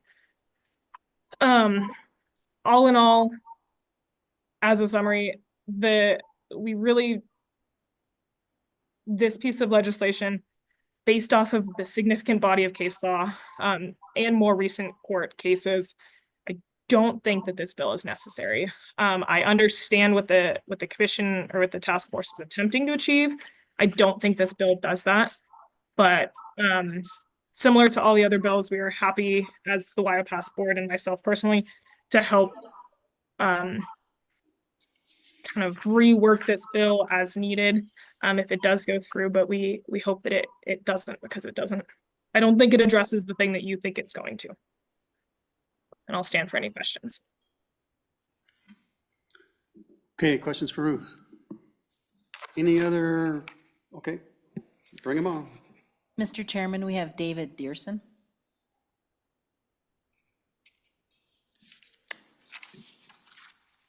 Hi, thanks very much, Mr. Chairman and members of the task force. I'm David Dearson. I'm with the Pacific Legal Foundation. I want to commend the task force because I think this bill is very strong. I think it's certainly in much better shape than it was when I first commented on an earlier version of the bill, which was not, I think, the last session that we talked about it, but 2 sessions ago. I think a colleague of mine was here the last time. I have sort of 3 points to make about how it might be even further strengthened, but first I just want to address the idea about the 2% caps somehow being somehow undermining the very notion of a nexus study or of an individual determination. I don't think that's quite right. So the individual determination about a specific impact is required by the Constitution. And that's true for residential or commercial development. It's true for any kind of development. But there's that's a one-way ratchet. There's no constitutional requirement that developers be required to pay up to the maximum extent of their impact. So if it's a policy choice that the state wants to make to put caps on the fees in order to promote development, that policy choice is perfectly consistent with the constitutional standards. And if the impact is found to be greater than 2% of the cost of development above the 2,500 square foot threshold or whatever it is, that's fine. There's no constitutional reason why it can't be capped at 2%. So going to just some of these suggestions I might have for strengthening the bill, which again I think is in good shape, and I'm going to go through these in the order that they appear in the draft. So first of all, the definition of a land use permit includes subdivision platting, and there's some language about mitigation fees for subdivision platting. Just to be clear, if the application is only for a subdivision and not for the kind of subsequent development that would occur on it, it's hard to imagine what kind of negative impact that could possibly have that would generate the need for a fee. So one thought there is just to make, if you want to include subdivision platting as part of the definition of a land use permitting, maybe give it the same kind of carve out that agricultural development gets, such that, if the application is only for a subdivision, there's no reason to impose an exaction fee at all because there's going to be nothing to mitigate. The second thing is, on the written notice, I actually agree to an extent with some of the other commenters that it's a little bit unclear how the notice provisions work. It's a little bit unclear what it means when it says 30 days before imposing a fee. I'm not sure when the imposition occurs, if it, occurs at pickup, before the application expires. And it's also unclear how that works, as some of the other commenters said, with some mitigation fees that are imposed directly by an ordinance, like a lot of the ones in Teton County that we've been discussing, where the fee is clear from the face of the ordinance. There's no real bureaucratic discretion about how much to charge. And so in that case, it's just not entirely clear to me when the notice would come in. And the third and final thing is about the request for an individualized determination, which says it's to be done at the expense of the applicant. That's a little bit troubling because, of course, these individualized determinations have to be made before the fee can be legally imposed. In any case, it's true what another speaker mentioned, that the Supreme Court hasn't quite clarified how that applies to fee schedules. There are a couple of different legal theories about how that's going to play out, and it'll have to play out in court. But at the moment, it remains good law that fee schedule or no, an individual determination has to be made. So putting the cost onto the applicant seems a little bit backwards. A couple of suggestions on that. I mean, first of all, you could consider including a cap on what that kind of cost looks like, to make sure that they're not being charged too much for something that's basically a constitutional entitlement anyway. Another thought is that the fees could be shifted upon a successful challenge, either through the administrative process or through a court challenge. If an applicant requests a determination and challenges the amount of the fee and is successful, then it seems especially unfair to put the cost of that determination on the applicant. David, Please. Let me just interrupt. Page 7, lines 19, 20, it puts the obligation on the land use permitting authority to pay for that privatization report, not on the applicant. So maybe I don't have the right copy of the bill. What I see at 19 and 20 is the land use permitting authority shall provide the determination not later than 60 days from the receipt. That at page 7, line 9, the determination is prepared at the expense of the applicant. But I apologize if I may not be looking at the correct version of the bill. No, I could be wrong as well. David, is Mr. Chairman, the language on page 7 on lines 8 and 9 would require that individualized determination be prepared at the expense of the applicant. And I'm just double checking when that change was made, because I think that was an ask at the last meeting to make that tweak. And so if you give me just one moment, I can confirm. Yeah, I thought we reversed that last meeting. I mean, that can't be an inexpensive endeavor. And there aren't people even in Wyoming that can do them, at least at the current time. So I'm just curious, on a house-by-house basis, how much that would cost, or to have a better understanding of that, at any rate. Mr. Chairman, that was an amendment made at the last meeting. It changed it from being an expense of the land use permitting authority to an expense of the applicant. So that was an amendment. So it went the other way. Probably wasn't my motion. Okay, anything else, David? No, that was it. I'm available for questions if there are any. Okay, any other? Bring them on. Mr. Chairman, Tyler Sinclair is next. Good afternoon, Tyler. Good afternoon, Mr. Chairman, members of the task force. Tyler Sinclair with the town of Jackson. Thanks for the opportunity to speak to you again. Just wanted to follow up. We did submit a letter, hopefully responding to some of the requests for information the task force asked at your last meeting. So I'd be happy to talk further about that.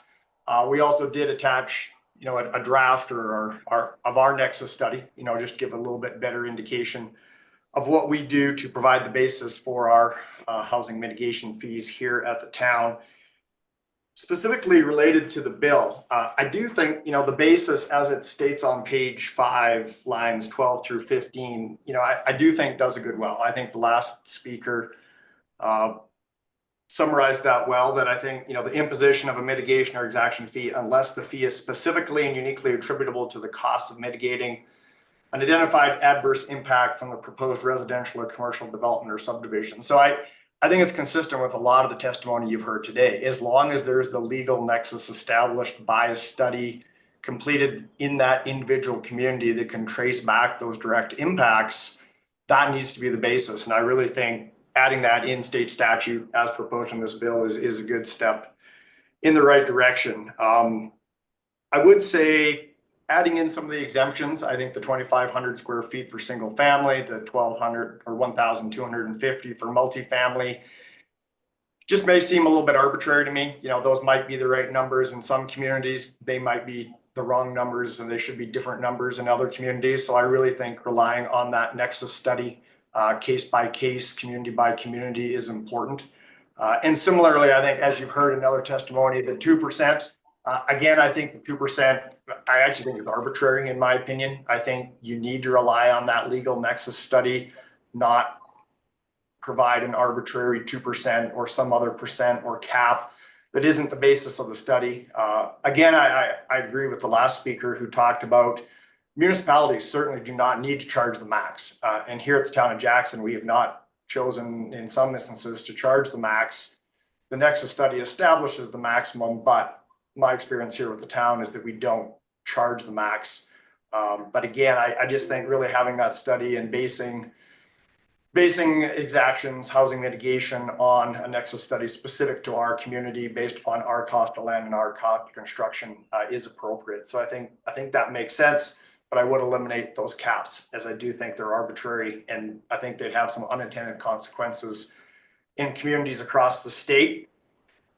As it relates to schools, we write our check to the Teton County School District. So all I can speak to is the town of Jackson. I'm not sure what Teton County does. We're separate jurisdictions. So I just wanted to clarify that specifically on that. We at the town, we don't really charge other exactions other than parks, schools, and housing, which is what we talked a little bit about the last time. So again, I think this bill would benefit by probably focusing itself on affordable housing and housing mitigation. But just as it relates to those other exactions that you asked me about at the last meeting, we provided you that documentation on parks, schools, and housing. And we don't have any other exactions at this time. With that, Mr. Chair, I would be happy to stand for any questions or comments from the task force. Thank you. Yeah, I've got a couple questions, Tyler. You don't have an energy mitigation fee in the city? We at the town of Jackson do not. And do you have a big game exclosure fence mitigation fee? Yeah, Mr. Chair, no, at the town of Jackson, we do not. Do you have a cottonwood reclamation mitigation fee? We do not. I think most of those are coming potentially out of the natural resource overlay requirements, of which we do not have very much of in the town. But no, I'm not aware that we have those at the town.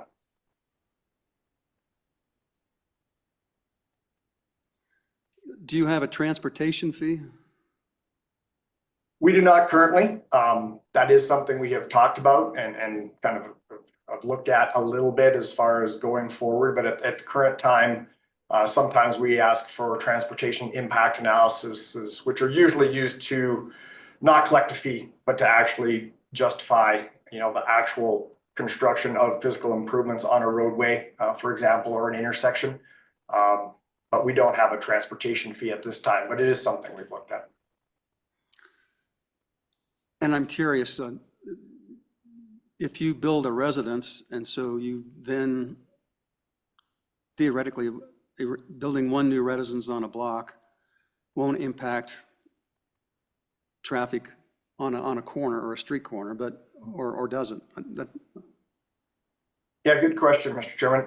Typically, at the moment, we are only asking for traffic impact analysis on large developments. You know, think of 100-room hotels or 200-unit residential developments. Those are the types of projects that we're asking for those traffic impact analysis on. At this time, you know, there's certainly no consideration at all looking at a, you know, single family home or 2 homes or 3 homes. At the moment, we're only looking at it at those very large projects. So my understanding that this home that we're looking at, with the $140,000 in fees, is a 3,900 square foot home. So what would just in the ballpark, what would your exaction affordable housing fees be for a new 34 or 3,900 square foot home? I can't speak to it exactly, but I think it would be pretty close, Mr. Chairman, to that $23,000 as I'm looking just on the website as you directed us to. I think the town and county are probably pretty similar as their fees go for single family homes. I could get into our calculator as been mentioned and run it, but I think it's probably close to that. Okay, thank you. Any other questions for Tyler? Seeing none, we have Ms. Delancey. Thank you, Mr. Chairman. Thank you so much for allowing me to jump in here while I had a break. As you know, this topic of discussion is of interest to me.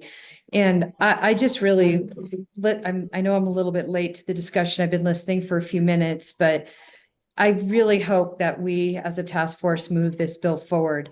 It gives me great concern when we hear testimony that not at this time, not at the moment, not right now, town and county similar. You know, like we are really finding ourselves at a crossroads where the legislature could entertain policy to really limit this back as opposed to codifying these practices that I'm not sure are the right fit to help Wyoming address its housing conundrum. We all value and appreciate our friends at local government, but just some of the mitigation fees that have been clicked off here are insurmountable for most people in our state. And if this practice becomes codified, it essentially leaves the door open to turn those not at this time, not at the moment to indeed we will, and that is for, you know, slated for the future. So I just really encourage the task force to set some limits and to give the legislature some options on how to rein some of this back in, because fees of this nature, if it happens in one county, will then set the precedent for other counties and are just simply not affordable to be able for most people to continue to try to address the housing crisis that we're already in. So I just really encourage the task force to move this bill forward, and I'd even like to see it go farther than it does right now. So thank you for all your work, Mr. Chairman, and your leadership. It's really been valued and appreciated. Thank you. Any questions for Cindy? Appreciate your commentary, and you're taking a brief break from work. So thank you. Okay, any other participants? So any legislators want to chime in before I do? I feel like it's a one-man show sitting right here. Well, Mr. Chairman, just so you don't feel alone, I'll jump on here. I think Cindy Delancey said everything I needed to say, and same thing. I think it's an important topic. It's probably one that we've danced around for too long, and I think we've got to get something done about it. It may not have, you know, impact too many folks, but even if it's just a handful, it's an important thing that for us to do to help our developers. And you know, with housing issues the way they are, we've got to do some things and be a little forward thinking. So appreciate Ms. Delancey's comments and amen to that. Okay, questions for Wendy. Stacy, go ahead. Mr. Chairman, I was just going to say I agree with Senator Schuler and Cindy. I am agreement a little bit more with Cindy, and I'm not sure this goes even far enough, but I am in agreement with this bill. Okay, thank you for your testimony. So I think what's interesting, if you take the 2%, if you take an average home now being constructed in Teton County, pure construction costs alone, it's going to be roughly $1 million to build a home there. At 2%, what does that equate to? That's $50,000, right, in fees, or is it? Yes, $50,000. If it's 0.025%, it's $25,000. Here we have fees, this is in the county, not in the city, and this does not include the transportation fees, the school fees, are roughly $140,000. And the question is how can it be said that that doesn't stymie new construction? I think on its face it does. And number two, where does the county get the authority to have those type of fees placed as part of the permitting process and the allowance to do further development in the county? It's just, to me, it's a conundrum that I need to understand better. Jeremiah, you want to chime in? Looks like you do. You know, Mr. Chairman, I don't know that I'm prepared to chime in here. You know, I've presented information relative to the authorities that we have been granted, and that's really where the authority to pursue mitigation and exaction fees comes from. And I know that there's a lot of focus on Teton County, but as been stated, this legislation has impacts that could hit more broadly to communities like this one here, Laramie County, parks, and other things that they provide. So I think we do have to consider that. I do also think it's really important to think about the complexities of the location that we're talking about. I know all of us can think about 3,900 square foot home here in Laramie County. That's going to be one thing. A 3,900 square foot home in Teton County is several $1 million, and 2% may be the fees that you ultimately are considering here. So, you know, 3,900 square foot could be $4, $5, $6 million in Teton County. It's just the nature of the beast that we're dealing with. So I think we have to think about this one a little bit more, and I'm willing to buckle down and work on this legislation just like I did the other one, and come back with a proposal that might be more amenable to local government. Well, let's take the Gill property. You know, I think roughly it's, my recollection is around 563 units, something like that, 565 units. Of that, 70% of them are low income or affordable housing components. That leaves 167 units. So is it likely in that subdivision that they're going to have 150 to 200,000 in assessments and fees on top of all the construction costs and all the other overlays that they got to pay for to put that in? That's a question I think that we want to know the answer to, because if all those come for each new constructed house, and it's just, it's almost the antithesis of providing regular housing and low-income housing to the community, because it thwarts any new construction for large homes, and it thwarts low income other than what they are building themselves. And now we have a commuter world of 14,000 people a day who commute, and that's being paid primarily by the state on our highways. And all that impetus is on us, and yet they also want to charge transportation fees and highway and travel fees, in addition to what we have to pay on all the roads, because they're forcing those people to live outside of the community, because they won't allow enough construction to fill those homes. And so it's chasing the tail, but it's chasing the tail to make the property more and more expensive and more expensive to live there. and more exclusive. And I think that's one of the purposes of why we've, as a committee, have focused on this, saying that, is this the way the ball should be bouncing in the state of Wyoming? And so that's, it's a quagmire that we're in, that hopefully will get addressed one way or the other. Yeah, Mr. Chairman, I'm certainly not able to speak to all of the intricacies of the Teton County process. There are others that are here today and that we could bring before you that could speak to that. I don't think we're cross-threaded. I think ultimately the community's goal is to try and keep more working class people in the community so they aren't traveling those roads across the pass, down the canyon. And these programs, in particular the affordable housing program, exist to try and ensure that there is something that's available locally, because the economies of scale and issues we're dealing with in Teton County are such that the private sector, yes, it's helpful, and the Gill property and the proposal there is going to help, but it's not the only solution that's got to be on the table. The community's trying to use as many tools in the toolbox. But again, we're happy to work with you on this and try and get to a right balance. I don't think anybody's against trying to strike that appropriate balance and continue to work with you. Okay, appreciate it. Any, Senator Driscoll, please.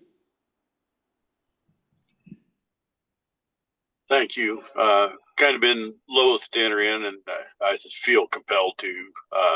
Lots of great comments by lots of people, and I think this is one that's critical that it moves forward, that we go ahead and work on it. This is not a new subject to anybody. If anybody remembers, this bill has been brought twice by me through the years. Highly debated, and I think part of it's policy issues, part of it's court, but I think it's clear that a lot of the things that are there, and you pointed that out, Mr. Chairman, a lot of the things that are there are really services and amenities that are actually a function of a tax base of a government, not of exactions from somebody that's building. And I think it's really critical that if there is, which I don't necessarily agree with any exactions, if there is, that they're strictly limited, just like you testified, to provable and actual impacts caused by who's coming in or what they're building, not by somebody pulling something out of the air. So I really strongly encourage us to go forward with this, tune up a bill draft, get it ready, get some good stuff. Maybe Jeremiah and Nick and some of them could help us take a look at it. But I think this is one of the important drafts that needs to come out of this committee. Thank you. Okay, any other comments? There's Andy. Good afternoon, Mr. Chairman. Andy Schwartz, representing the town of Jackson. Look like you have color in your face, Andy. Yeah, there's some sunshine where I'm sitting. And I'm going to speak more about the county, only because I was a county commissioner for many years. I'm afraid my big issue is that we are drafting a bill that will have statewide impact.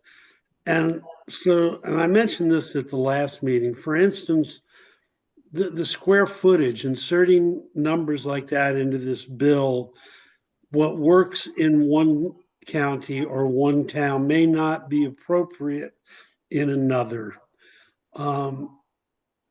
And the 2,500 square feet, and I know that's currently the county standard, but currently construction costs are approximately $1,000 a square foot. So a 2,500 square foot home is $2.5 million, and that doesn't include the cost of the land underneath it. So it's a very different number in Teton County than it would be in Washakie County. Just a thought. And that's why this bill, I understand why what is done in Teton County and Jackson appears to be unnecessary and exorbitant, But on the other hand, the revenue streams are hard to come by for local governments. Teton County and Jackson just passed a SPET, whenever the election was, 2 weeks ago today, actually. We are now maxed out at 7 cents on the sales tax. So that is not a mechanism where we can raise more revenue. We're using a great deal of it for housing. Property tax, acts of the legislature keep reducing property tax revenues, so that will become more problematic for local governments. So I guess my question is, if this bill goes through and becomes more restrictive, how are local governments supposed to provide the services they need to provide for their residents? And I stand for any questions. Any questions for Andy? Seeing none? Okay. Go ahead. And I was just saying, Mr. Chairman, I would like to talk to you just one-on-one about some of that other county stuff. I don't want to testify about it, but I was, as a commissioner, for instance, I was there when we introduced the energy mitigation, and it was narrowly focused then. I don't know what it is now. I would love to talk to you about that. Okay, you may. Whenever you're here next. All right, anything else for Andy? Okay. All right, so I think we'll wrap up our discussions on this bill. We've got one more to go. Is that right?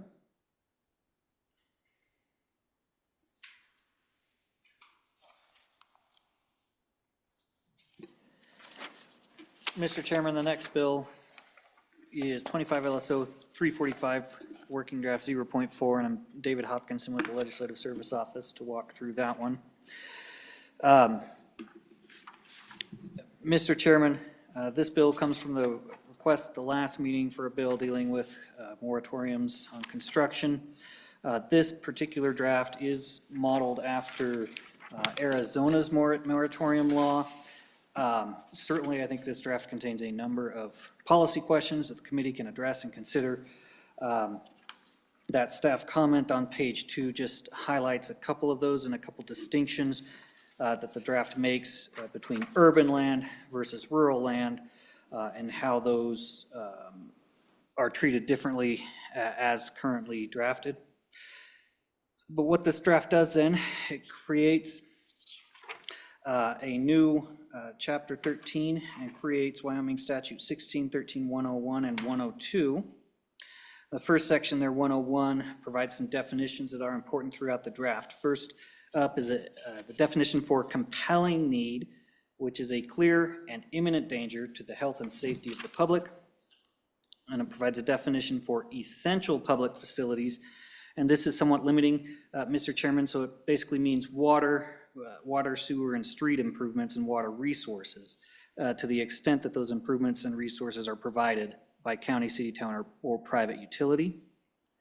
Provides a definition for moratorium on construction or land development, and that means engaging in a pattern or practice of delaying or stopping issuance of permits, authorizations, or approvals necessary for the subdivision and petitioning of or construction on any land.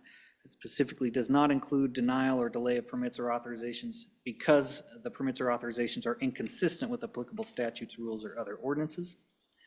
Provides a definition for rural land, meaning that all property in the unincorporated area of a county or in the incorporated area of a city or town with a population of less than 2,900. And urban land or land subject to potential urbanization is all property in the incorporated area of a city or town with a population of 2,900 persons or more. And finally, a definition I want to highlight here, vested right on page 4 is a right to develop property established by the expenditure of substantial sums of money pursuant to a permit or approval granted by a county, city, or town. Just a side note there, Mr. Chairman, the committee may wish to consider kind of specifying what substantial sums mean, or perhaps establishing a certain amount of money that would need to be expended in order to gain a vested right, and we'll see in the bill what that means as far as what a vested right applies to. Section or Article 102 here then on page 4, subsection A, provides that counties, cities, and towns shall not adopt a moratorium on construction or land development unless the county, city, or town first would need to provide notice of a proposed moratorium on construction or land development to the public by publishing in a newspaper of general circulation in the county in which the property is located not less than 30 days before a final public hearing is held to consider the adoption of the moratorium. They need to make written findings establishing the need for the moratorium on construction or land development as required by this section. And they would need to hold a public hearing on the adoption of the moratorium on construction or land development and the findings that support the moratorium. Specifically then, page 5, subsection B, for urban land or land subject to potential urbanization. Again, this would basically be cities and towns more than 2,900 people. A moratorium on construction or land development may be established by proof of a need to prevent a shortage of essential public facilities. And again, we tie back to that definition of essential public facilities that would otherwise occur during the affected period of the moratorium. And that proof would be based on reasonably available information and shall include showing of the extent of the need for essential public facilities beyond the estimated capacity of existing essential public facilities expected to result from new land development, including identification of any essential public facilities currently operating beyond capacity and the portion of that capacity already committed to previously approved new development, or in the case of water resources, a showing that a sufficient water supply cannot be provided to the new land development, including identification of current water resources and the portion already committed to development. They would need a showing that the moratorium on construction or land development is reasonably limited to those areas of the city or town where a shortage of essential public facilities would otherwise occur, and property that has not received development approvals based on the sufficiency of existing essential public facilities. Paragraph 3 then provides that they would need a showing that the housing and economic development needs of the area affected have been accommodated as much as possible in any program for allocating any remaining essential public facility capacity. And again, just want to highlight that essential public facilities, basically water, sewer, and streets.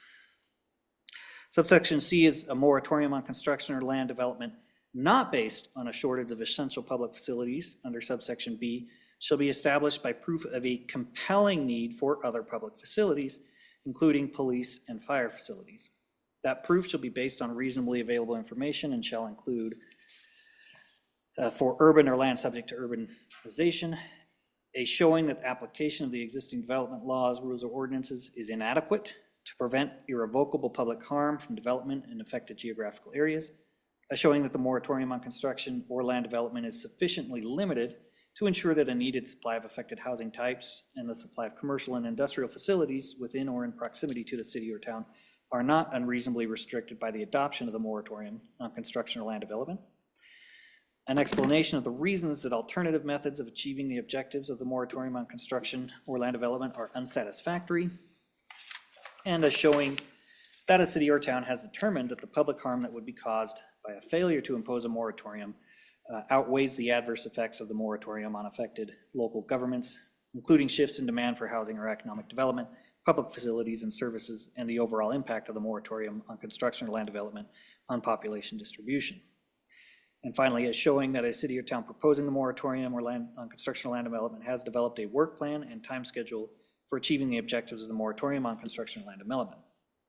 With respect then to rural land, they would need a showing that application of existing development laws, rules, or ordinances is inadequate to prevent irrevocable public harm from development in affected geographical areas.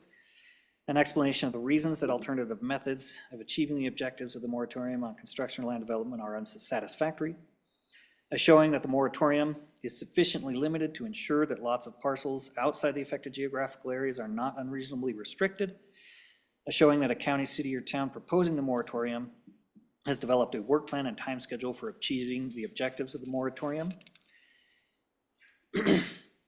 And subsection D then provides that any moratorium on construction or land development adopted under this section shall provide a procedure to allow a landowner to apply for a waiver of the moratorium's applicability to his property by claiming rights obtained under a development agreement, a protected development right, and here's where that definition, vested right, comes into play, or any vested right, or by providing the essential public facilities that are the subject of the moratorium at the landowner's cost. So this just gives a procedure and process for a waiver for a particular landowner by meeting those requirements.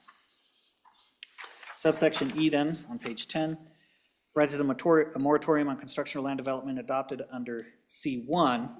And so that would just, this section would then just be applicable when we're going back to C1, which is a requirement for a shortage of essential public facilities.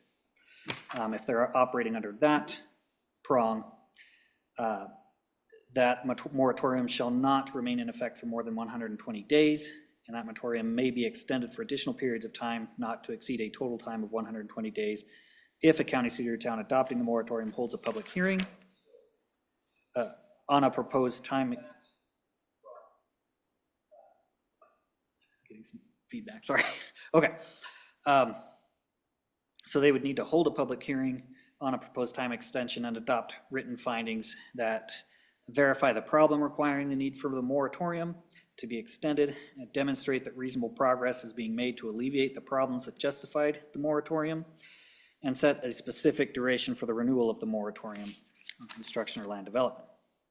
Subsection F then provides a city or town considering an extension on construction or land development of considering extension of that moratorium shall provide notice of the proposed extension to the general public once in a newspaper of general circulation in the county where the property is located, at least 30 days before a final hearing.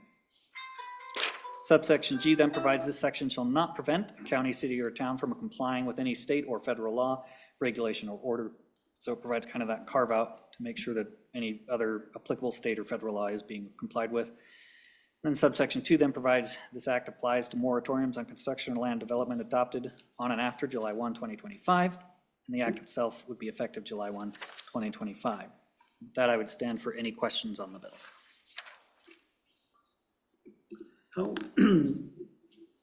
David, how old is this law? Or could you do any history on it and when they put it in effect? Or? So this law for Arizona, if you'll give me just one moment, I can tell you exactly. But it has been, I believe, in place for a number of years. If you'll give me just one moment.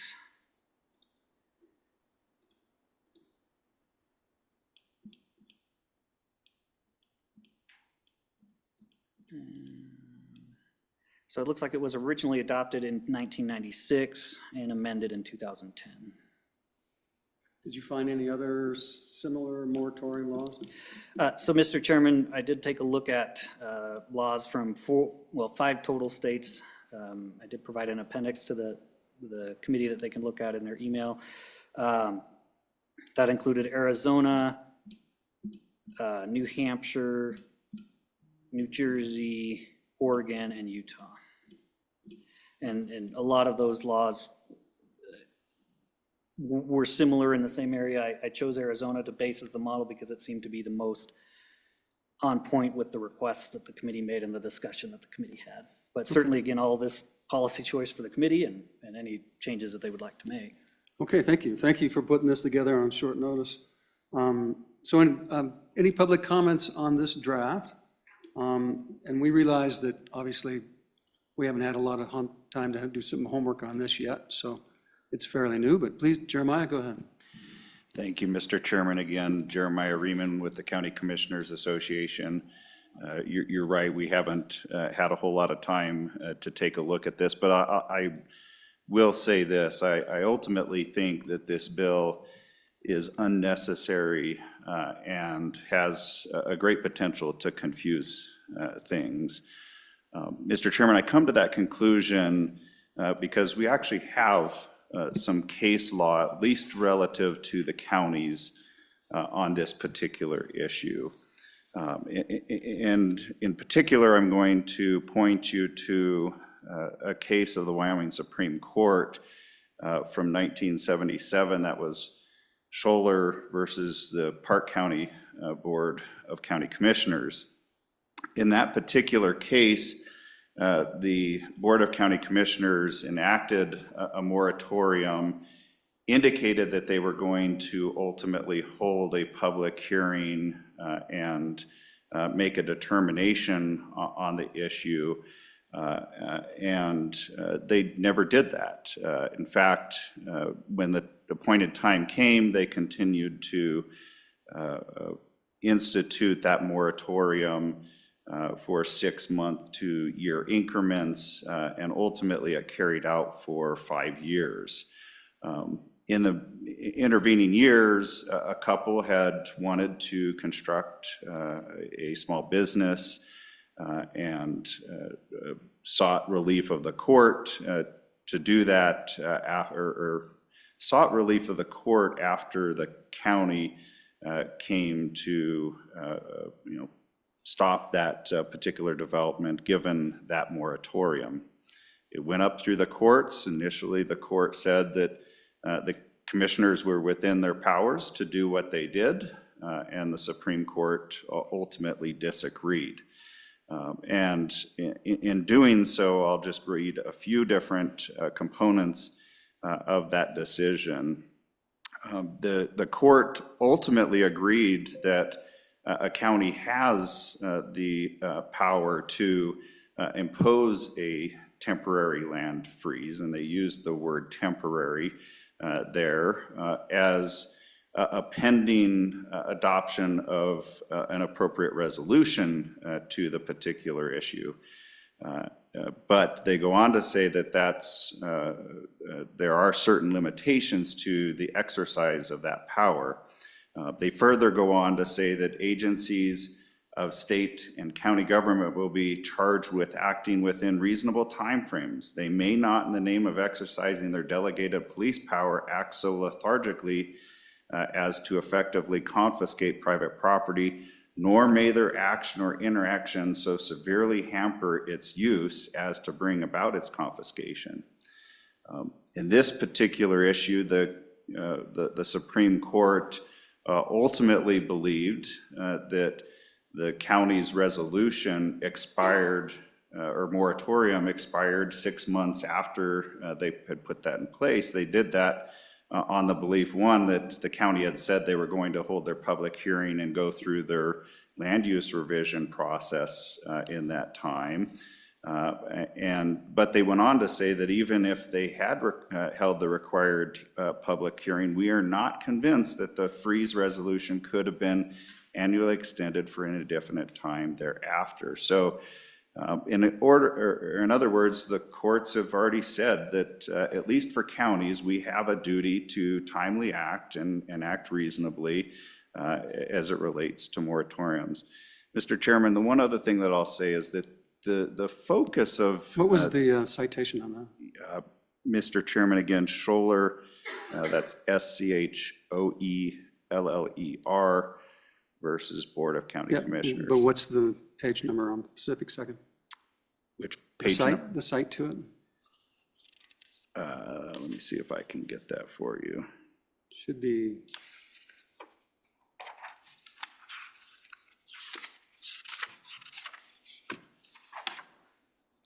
Page number in Pacific Digest, volume 2, probably. It's opinion number 4717. I don't see any other citation on the document that I at least have in front of me. Okay. Mr. Chairman, I believe that is likely the 568 P2D 869. 568? Yes. P2?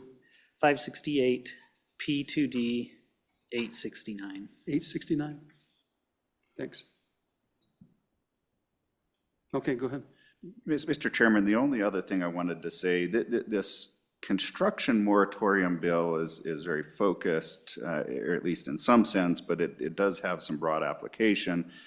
The Board of County Commissioners in the Park County case were instituting a moratorium to ultimately undergo a full review of their comprehensive plan. And the court said that that's a reasonable thing to do. And I am concerned about what this particular legislation could do when the county's appropriately acting in a revision of its plan. And with that, Mr. Chairman, again, I think this is unnecessary given the court case, at least for counties, and would happy to try and answer any questions that there may be.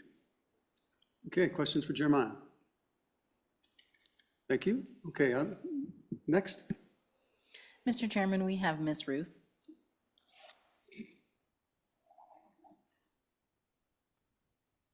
Thank you, Chair, members of the task force. And thank you, Jeremiah, for pulling that court case. I did forget about that one. And I think it does highlight a few of the comments that we have as WyoPass. So the first thing I want to state, Wyoming is unique, and I think after reading this bill and comparing it against the Arizona legislation, it's almost exactly the same as what Arizona has. And I don't know that that's a good model to pull, specifically given that the urban areas that this bill refers to in the Arizona form are is the city of Phoenix, which is 1.65 million people, over 3 times the size of the entire state of Wyoming. So I think we should be very careful with the definitions that we pull and look at for draft legislation from other states, specifically states that are much larger than us. The limitation on what moratoriums can be placed for is concerning, especially given the case that Jeremiah just mentioned.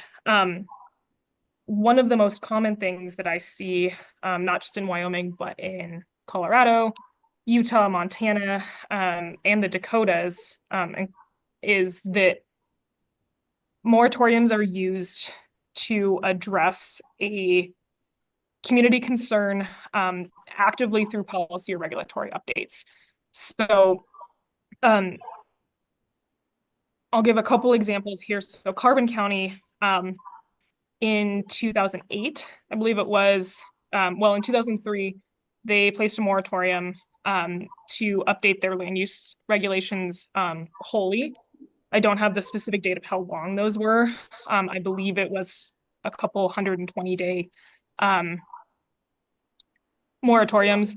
And then in 2008, Carbon County also drafted or placed a moratorium to draft sexually oriented business regulations. So under this bill, neither of those moratoriums, which were done in good faith and with the intent to actively draft new legislation to address community concerns, would not be able to be done.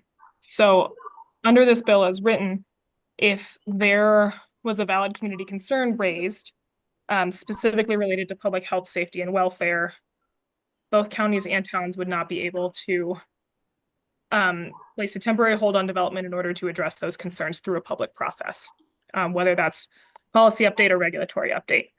That being said, we do have a couple recommendations that could improve this bill. The first is on page 5, second paragraph, which is B, striking for urban land or land subject to potential urbanization. This removes the focus on urban land for the ability to place a moratorium for the need for public services. So even though counties do not provide public services necessarily, they do coordinate with other special districts and water providers, rural water districts, in order to ensure that water is available. So if counties are not able, or rural areas are not able to place a moratorium in order to address specifically water or public services, that is a concern. So we're proposing to strike that text. And then on page 6, the last paragraph, which starts with subsection C on line 21, we would like to add at the end of the sentence where it says compelling need for other public facilities, comma, including police and fire facilities. We'd like to add a comma there and state, or to address a community concern relating to the community health, safety, and welfare. And the reason we chose that language is that's the language that's allowed, or that is in the enabling statute to allow for communities to adopt zoning regulations. So zoning and subdivision regulations are required to be adopted for the public health, safety, and welfare. So it stands to reason that moratoriums should be allowed to address public health, safety, and welfare if they're going to update regulations or policy. Okay, anything else? Okay, any questions for Ms. Ruth? Next. Mr. Schwartz.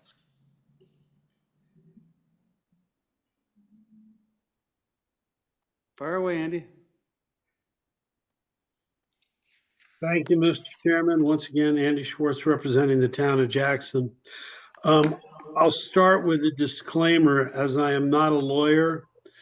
I am aware that there is case law similar to the county case law that applies to cities, but I don't want to speak to that because I'll probably make mistakes. But I do have experience as a planning commissioner and county commissioner, and there are a couple things with this bill that I find particularly troublesome.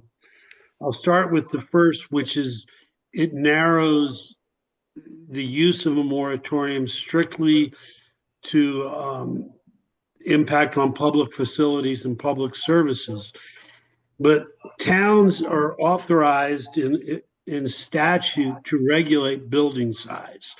And the moratorium that we're fundamentally discussing here was the moratorium put in place in June by the town of Jackson that related to the size of a building. And I think it's important for the committee to understand, currently in the town of Jackson, the largest building that exists is Snow King Hotel. It's about 130,000 square feet. And it's separate from the town. It's up against the mountain. The bulk and scale and size of it do not have a significant impact. Other than that, the largest buildings are about 80,000 square feet. The building that triggered this moratorium, I believe, was about 260,000 square feet. And to put that in perspective, Mr. Chairman, the building you are currently sitting in is 130,000 square feet. So this would be a building twice the size of the Capitol.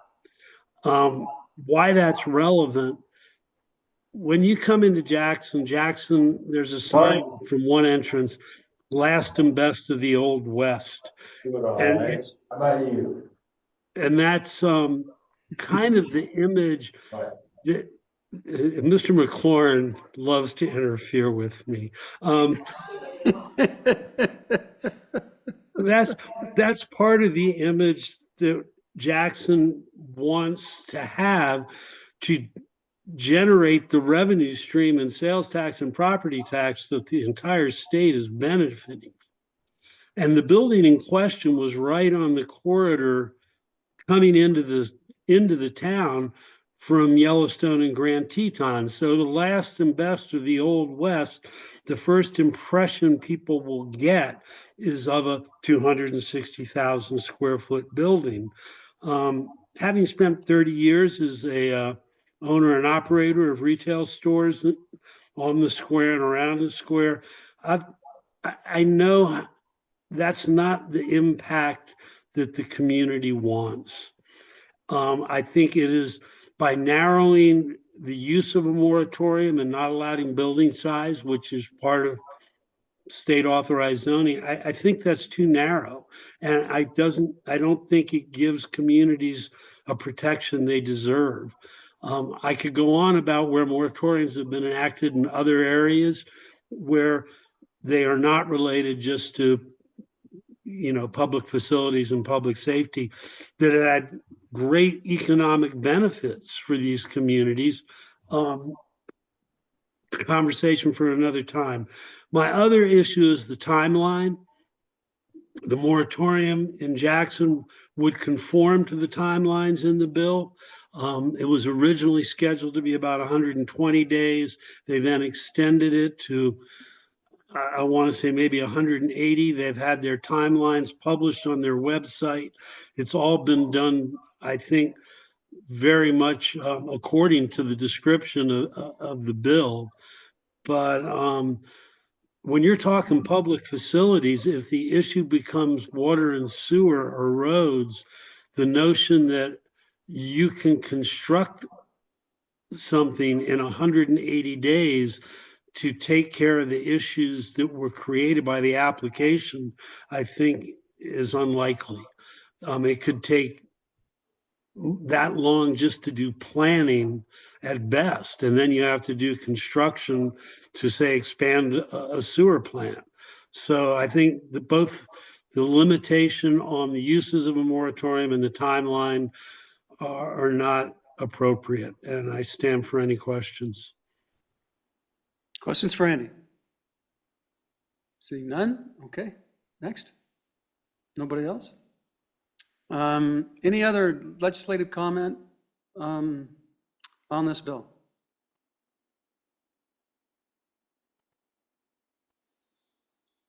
So while we're waiting, I do have a question. It seems to me that if you have any type of a public emergency, so you need to rebuild a sewer plant or a water plant, that's a different thing. And you don't have to impose a complete construction moratorium in order to do that. So why can't moratoriums be limited to like just to the height of a building or the size of a building and not a moratorium on all construction in the city or the county?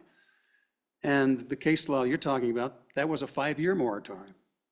And our good friend who co-chair here talks about a 7 or 8 year moratorium in Teton County when he was trying to build a small subdivision and nothing got built. So those are the kind of issues that we want to address. Just saying that moratoriums, they have value, but they can't be used for purposes other than something that you can fix. If it's a rewrite of your building codes, you start that beforehand and have people rely on your existing codes. Well, and if it takes you 3 years to put those codes together, that's the whole point of not having moratorium. So you don't have to stop someone building a new home or apartment while you're deciding whether or not you like it. You got to go by the rules that you have. I'd just be curious for your feedback from somebody. Yeah, Mr. Chairman, to the extent there was a 7-year moratorium in Teton County, at least my review of the case that I brought to you would suggest that that would not have withstood a legal challenge. And I further tried to articulate. I understand that, but the problem with that is it took 5 years for someone to have the guts or the money to actually fight it. And because no one's going to go to the Supreme Court over a simple, small thing like that unless you got $150,000, $200,000 to burn, which most people don't. Yep, and Mr. Chairman, actually, the Park County case is one where the landowners elected to go forward with their development, and the county pursued litigation against them, which then escalated things to the Supreme Court to get the decision that you have. And what I was going to say, and I tried to articulate, is that the Supreme Court said that their multi-year moratorium, even if it had gone through a public hearing, likely would not have withstood a legal challenge in their opinion. And they also said that, it should have expired within the 6-month window that it was set. So again, I think that the legal framework is already there, and that's what I, am here to articulate, that I think ultimately this is unnecessary legislation. Okay, other comments? Mr. Chairman, if I may. Andy, we're going to let Melissa go first. I'll be brief, Andy. Chairman, members of the task force, as I stated, moratoriums are used in many other states in order to address regulatory and policy updates. Chairman, you said in the case of, say, rewriting a full set of regulations, yes, that does take years. I do write them for a living, so I know how long it takes. But in the case of where you're addressing a very specific issue that's been identified by the community, for the Teton County's example of a 300,000 square foot building, that's an identified community concern that they're actively working on drafting legislation to address. I have also seen in the case where you're updating, say, a full land use plan or regulatory update, where a community does not put a moratorium in place until right before the draft goes public, because as soon as you release a public draft of a new set of regulations, in my experience in Wyoming and other states, you will see an influx of applications in order to get in under the old regulations, even if they're not what the community has discussed and approved and commented on. So in some cases, if you're looking at saying that you cannot, by not allowing communities to place temporary moratoriums, and I mean temporary, 120 days, maybe you set a limit on how many 120-day extensions you can have so you don't end up with a 5-year moratorium. You're taking away the ability for a community to put a pause to have a conversation about something that was not intended. One of the things that I see coming down the pipeline in this state, based off of other states, is things like very large data centers and warehouses.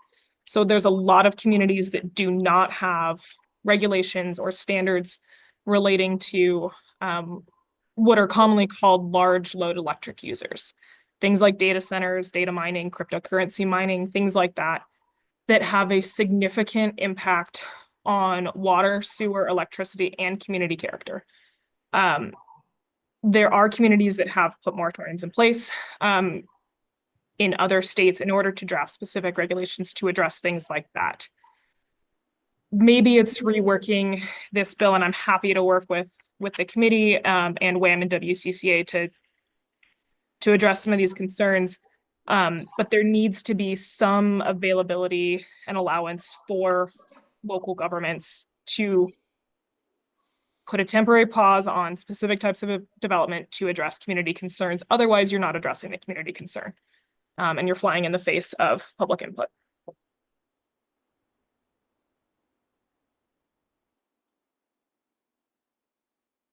Okay. Anything else? Okay, Andy, fire away. Thank you, Mr. Chairman. One thing I forgot to mention, and it pertains to your comments, the moratorium that was imposed was very specific, that it only applied to buildings over 35,000 square feet, which meant it wasn't impeding most construction or applications or activity within the town of Jackson, because there's just not that many opportunities to build buildings over 35,000 square feet. And the origin of this was zoning that was passed many years before, where they allowed multiple lots to be developed together. And the intent there, I think, was to enable people to build more housing or a more efficient commercial, but it was never anticipated that somebody would buy an entire city block and use that regulation to then build a massive building. So that was the impetus behind the moratorium, and they are ready to conclude the moratorium, because I think maybe first meeting in December, they will vote on third reading to change how multiple lot construction will work. I thought they did that Monday. Perhaps they did. As you know, I'm not in Jackson, so I'm a little, I might have missed that. The timeline is on their website. Okay, appreciate your comments. Anybody else? Cindy, I see you have your hand up. Thanks, Mr. Chairman. In light of the testimony that we received, I'm more convinced than ever that we do need to move forward with this bill. The testimony that we just received, and with all due respect to my friend, Mr. Schwartz, just makes it even more egregious to me to hear that this moratorium was used to basically single out one individual. You had from what my understanding of the situation, that from the testimony we just received, you had a person that bought a block that was consistent with the rules in place at the time of the purchase, had a development idea, and then, other people didn't like that idea. So basically used an arm of the government to be a weapon against, that project by imposing a moratorium. So, I think that by just clearly defining some of these things and having the policy set by the legislature as opposed to the executive branch really is in our state's interest. Because, but the language that's been, drafted by the wonderful folks at LSO provide for some of the necessity, that it doesn't completely eliminate the way that Ms. Ruth was articulating that a moratorium would forever be off the table should this language go forward. The way that I read it, that, it's very clear that it's prohibited unless, certain conditions are followed. And so I just think that this clarity and everyone understanding kind of their lane of travel in this discussion is really warranted to prevent situations happening where somebody that in good faith purchased property and then only to basically find it devalued by, because people in the community don't like whatever that proposed idea was that was contemplated, under existing statutes or laws or regulations. So I just feel like we've got, a lot of competing property rights at interest here, but it feels that having some clarity and certainty is a way to try to advance us forward out of our conundrum of what do we do as far as the housing crisis in Wyoming and how we as the regulatory reform task force try to come up with ideas on how we can help sensible regulation move forward that allows us to try to create additional capacity for our housing shortage. So I think we should move forward with it. Thank you. Thank you. Any other comments? Any other comments? So, okay, we'll close comments. Any other legislators who want to comment? So, David, I do think that the definitions of rural land and urban land probably need a little tweaking. The 2,900 people doesn't make any sense to me. And so you might want to just have a little look at that. But once again, like the other bills, we'll take these under review. We'll try to get some reworkings done and out. So while we have everyone online, David, I was thinking about having one more afternoon or morning hearing, and we'll try to have new bills out for a week or so before that. So let's pull up our calendars and see what that looks like.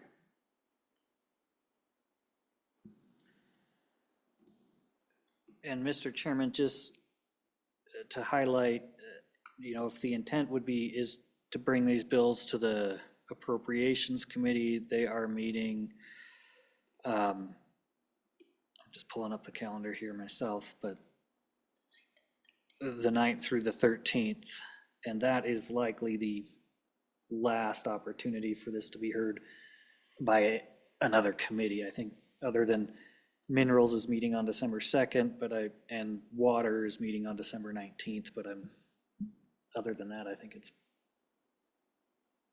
fairly sparse as far as the potential to have it sent to another committee.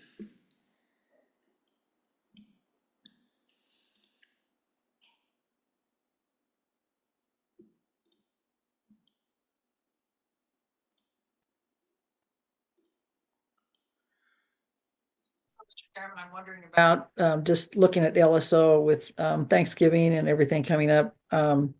If we had something that first week in December, would that be soon enough then to get the comment we need before if moving any of these forward to appropriations, or is that too late? I don't know.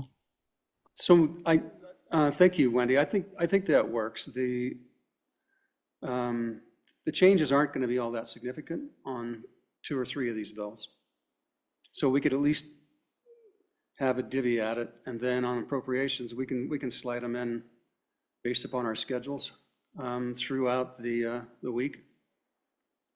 So, and it ultimately, it's my hope that this regulatory committee is reestablished and continues on doing the functions that we have started down the road or that this type of a review and regulatory review is assigned to a permanent staff committee. So, so if we don't have a, the best of the best drafts by the 9th through the 13th, then at least we'll have working drafts to go for the following year, if it's reconstituted in one fashion or another. Or the bills themselves can be assigned to an individual committee next year as well. So anyway, that would be my 2 cents. And on that week, it would be a Zoom meeting, the 2nd through the 6th. And so I'm available just about anytime that week, because I'll be sitting in Mexico and I'll have to do it from the seaside.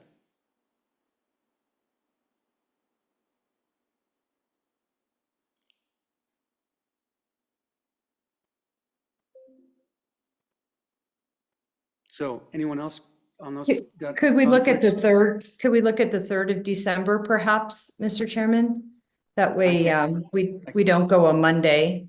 I know Mondays have a tendency to be busy for folks, but. Go ahead. Mr. Chairman, if I could just ask that we avoid a Tuesday.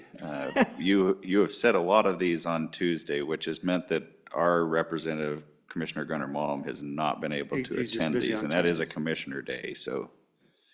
What about Wednesday, Cindy? Sounds great. Okay, let's try Wednesday. Wednesday works for me. Okay, And Mr. Rennie, Chairman, Wednesday? Morning or afternoon? Probably morning. Mornings are sharper.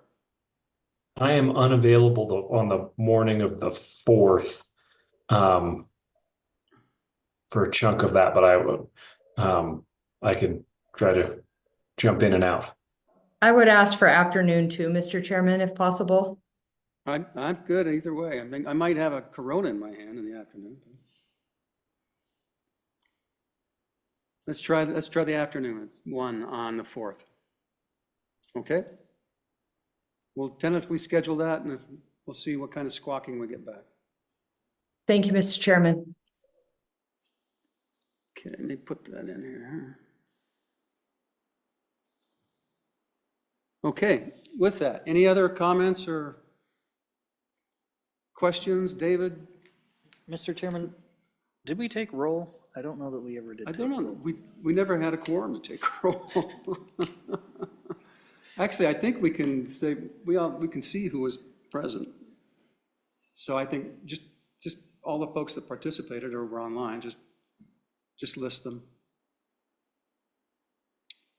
And we've had a few pop in and pop out, so we were pretty darn close to a quorum.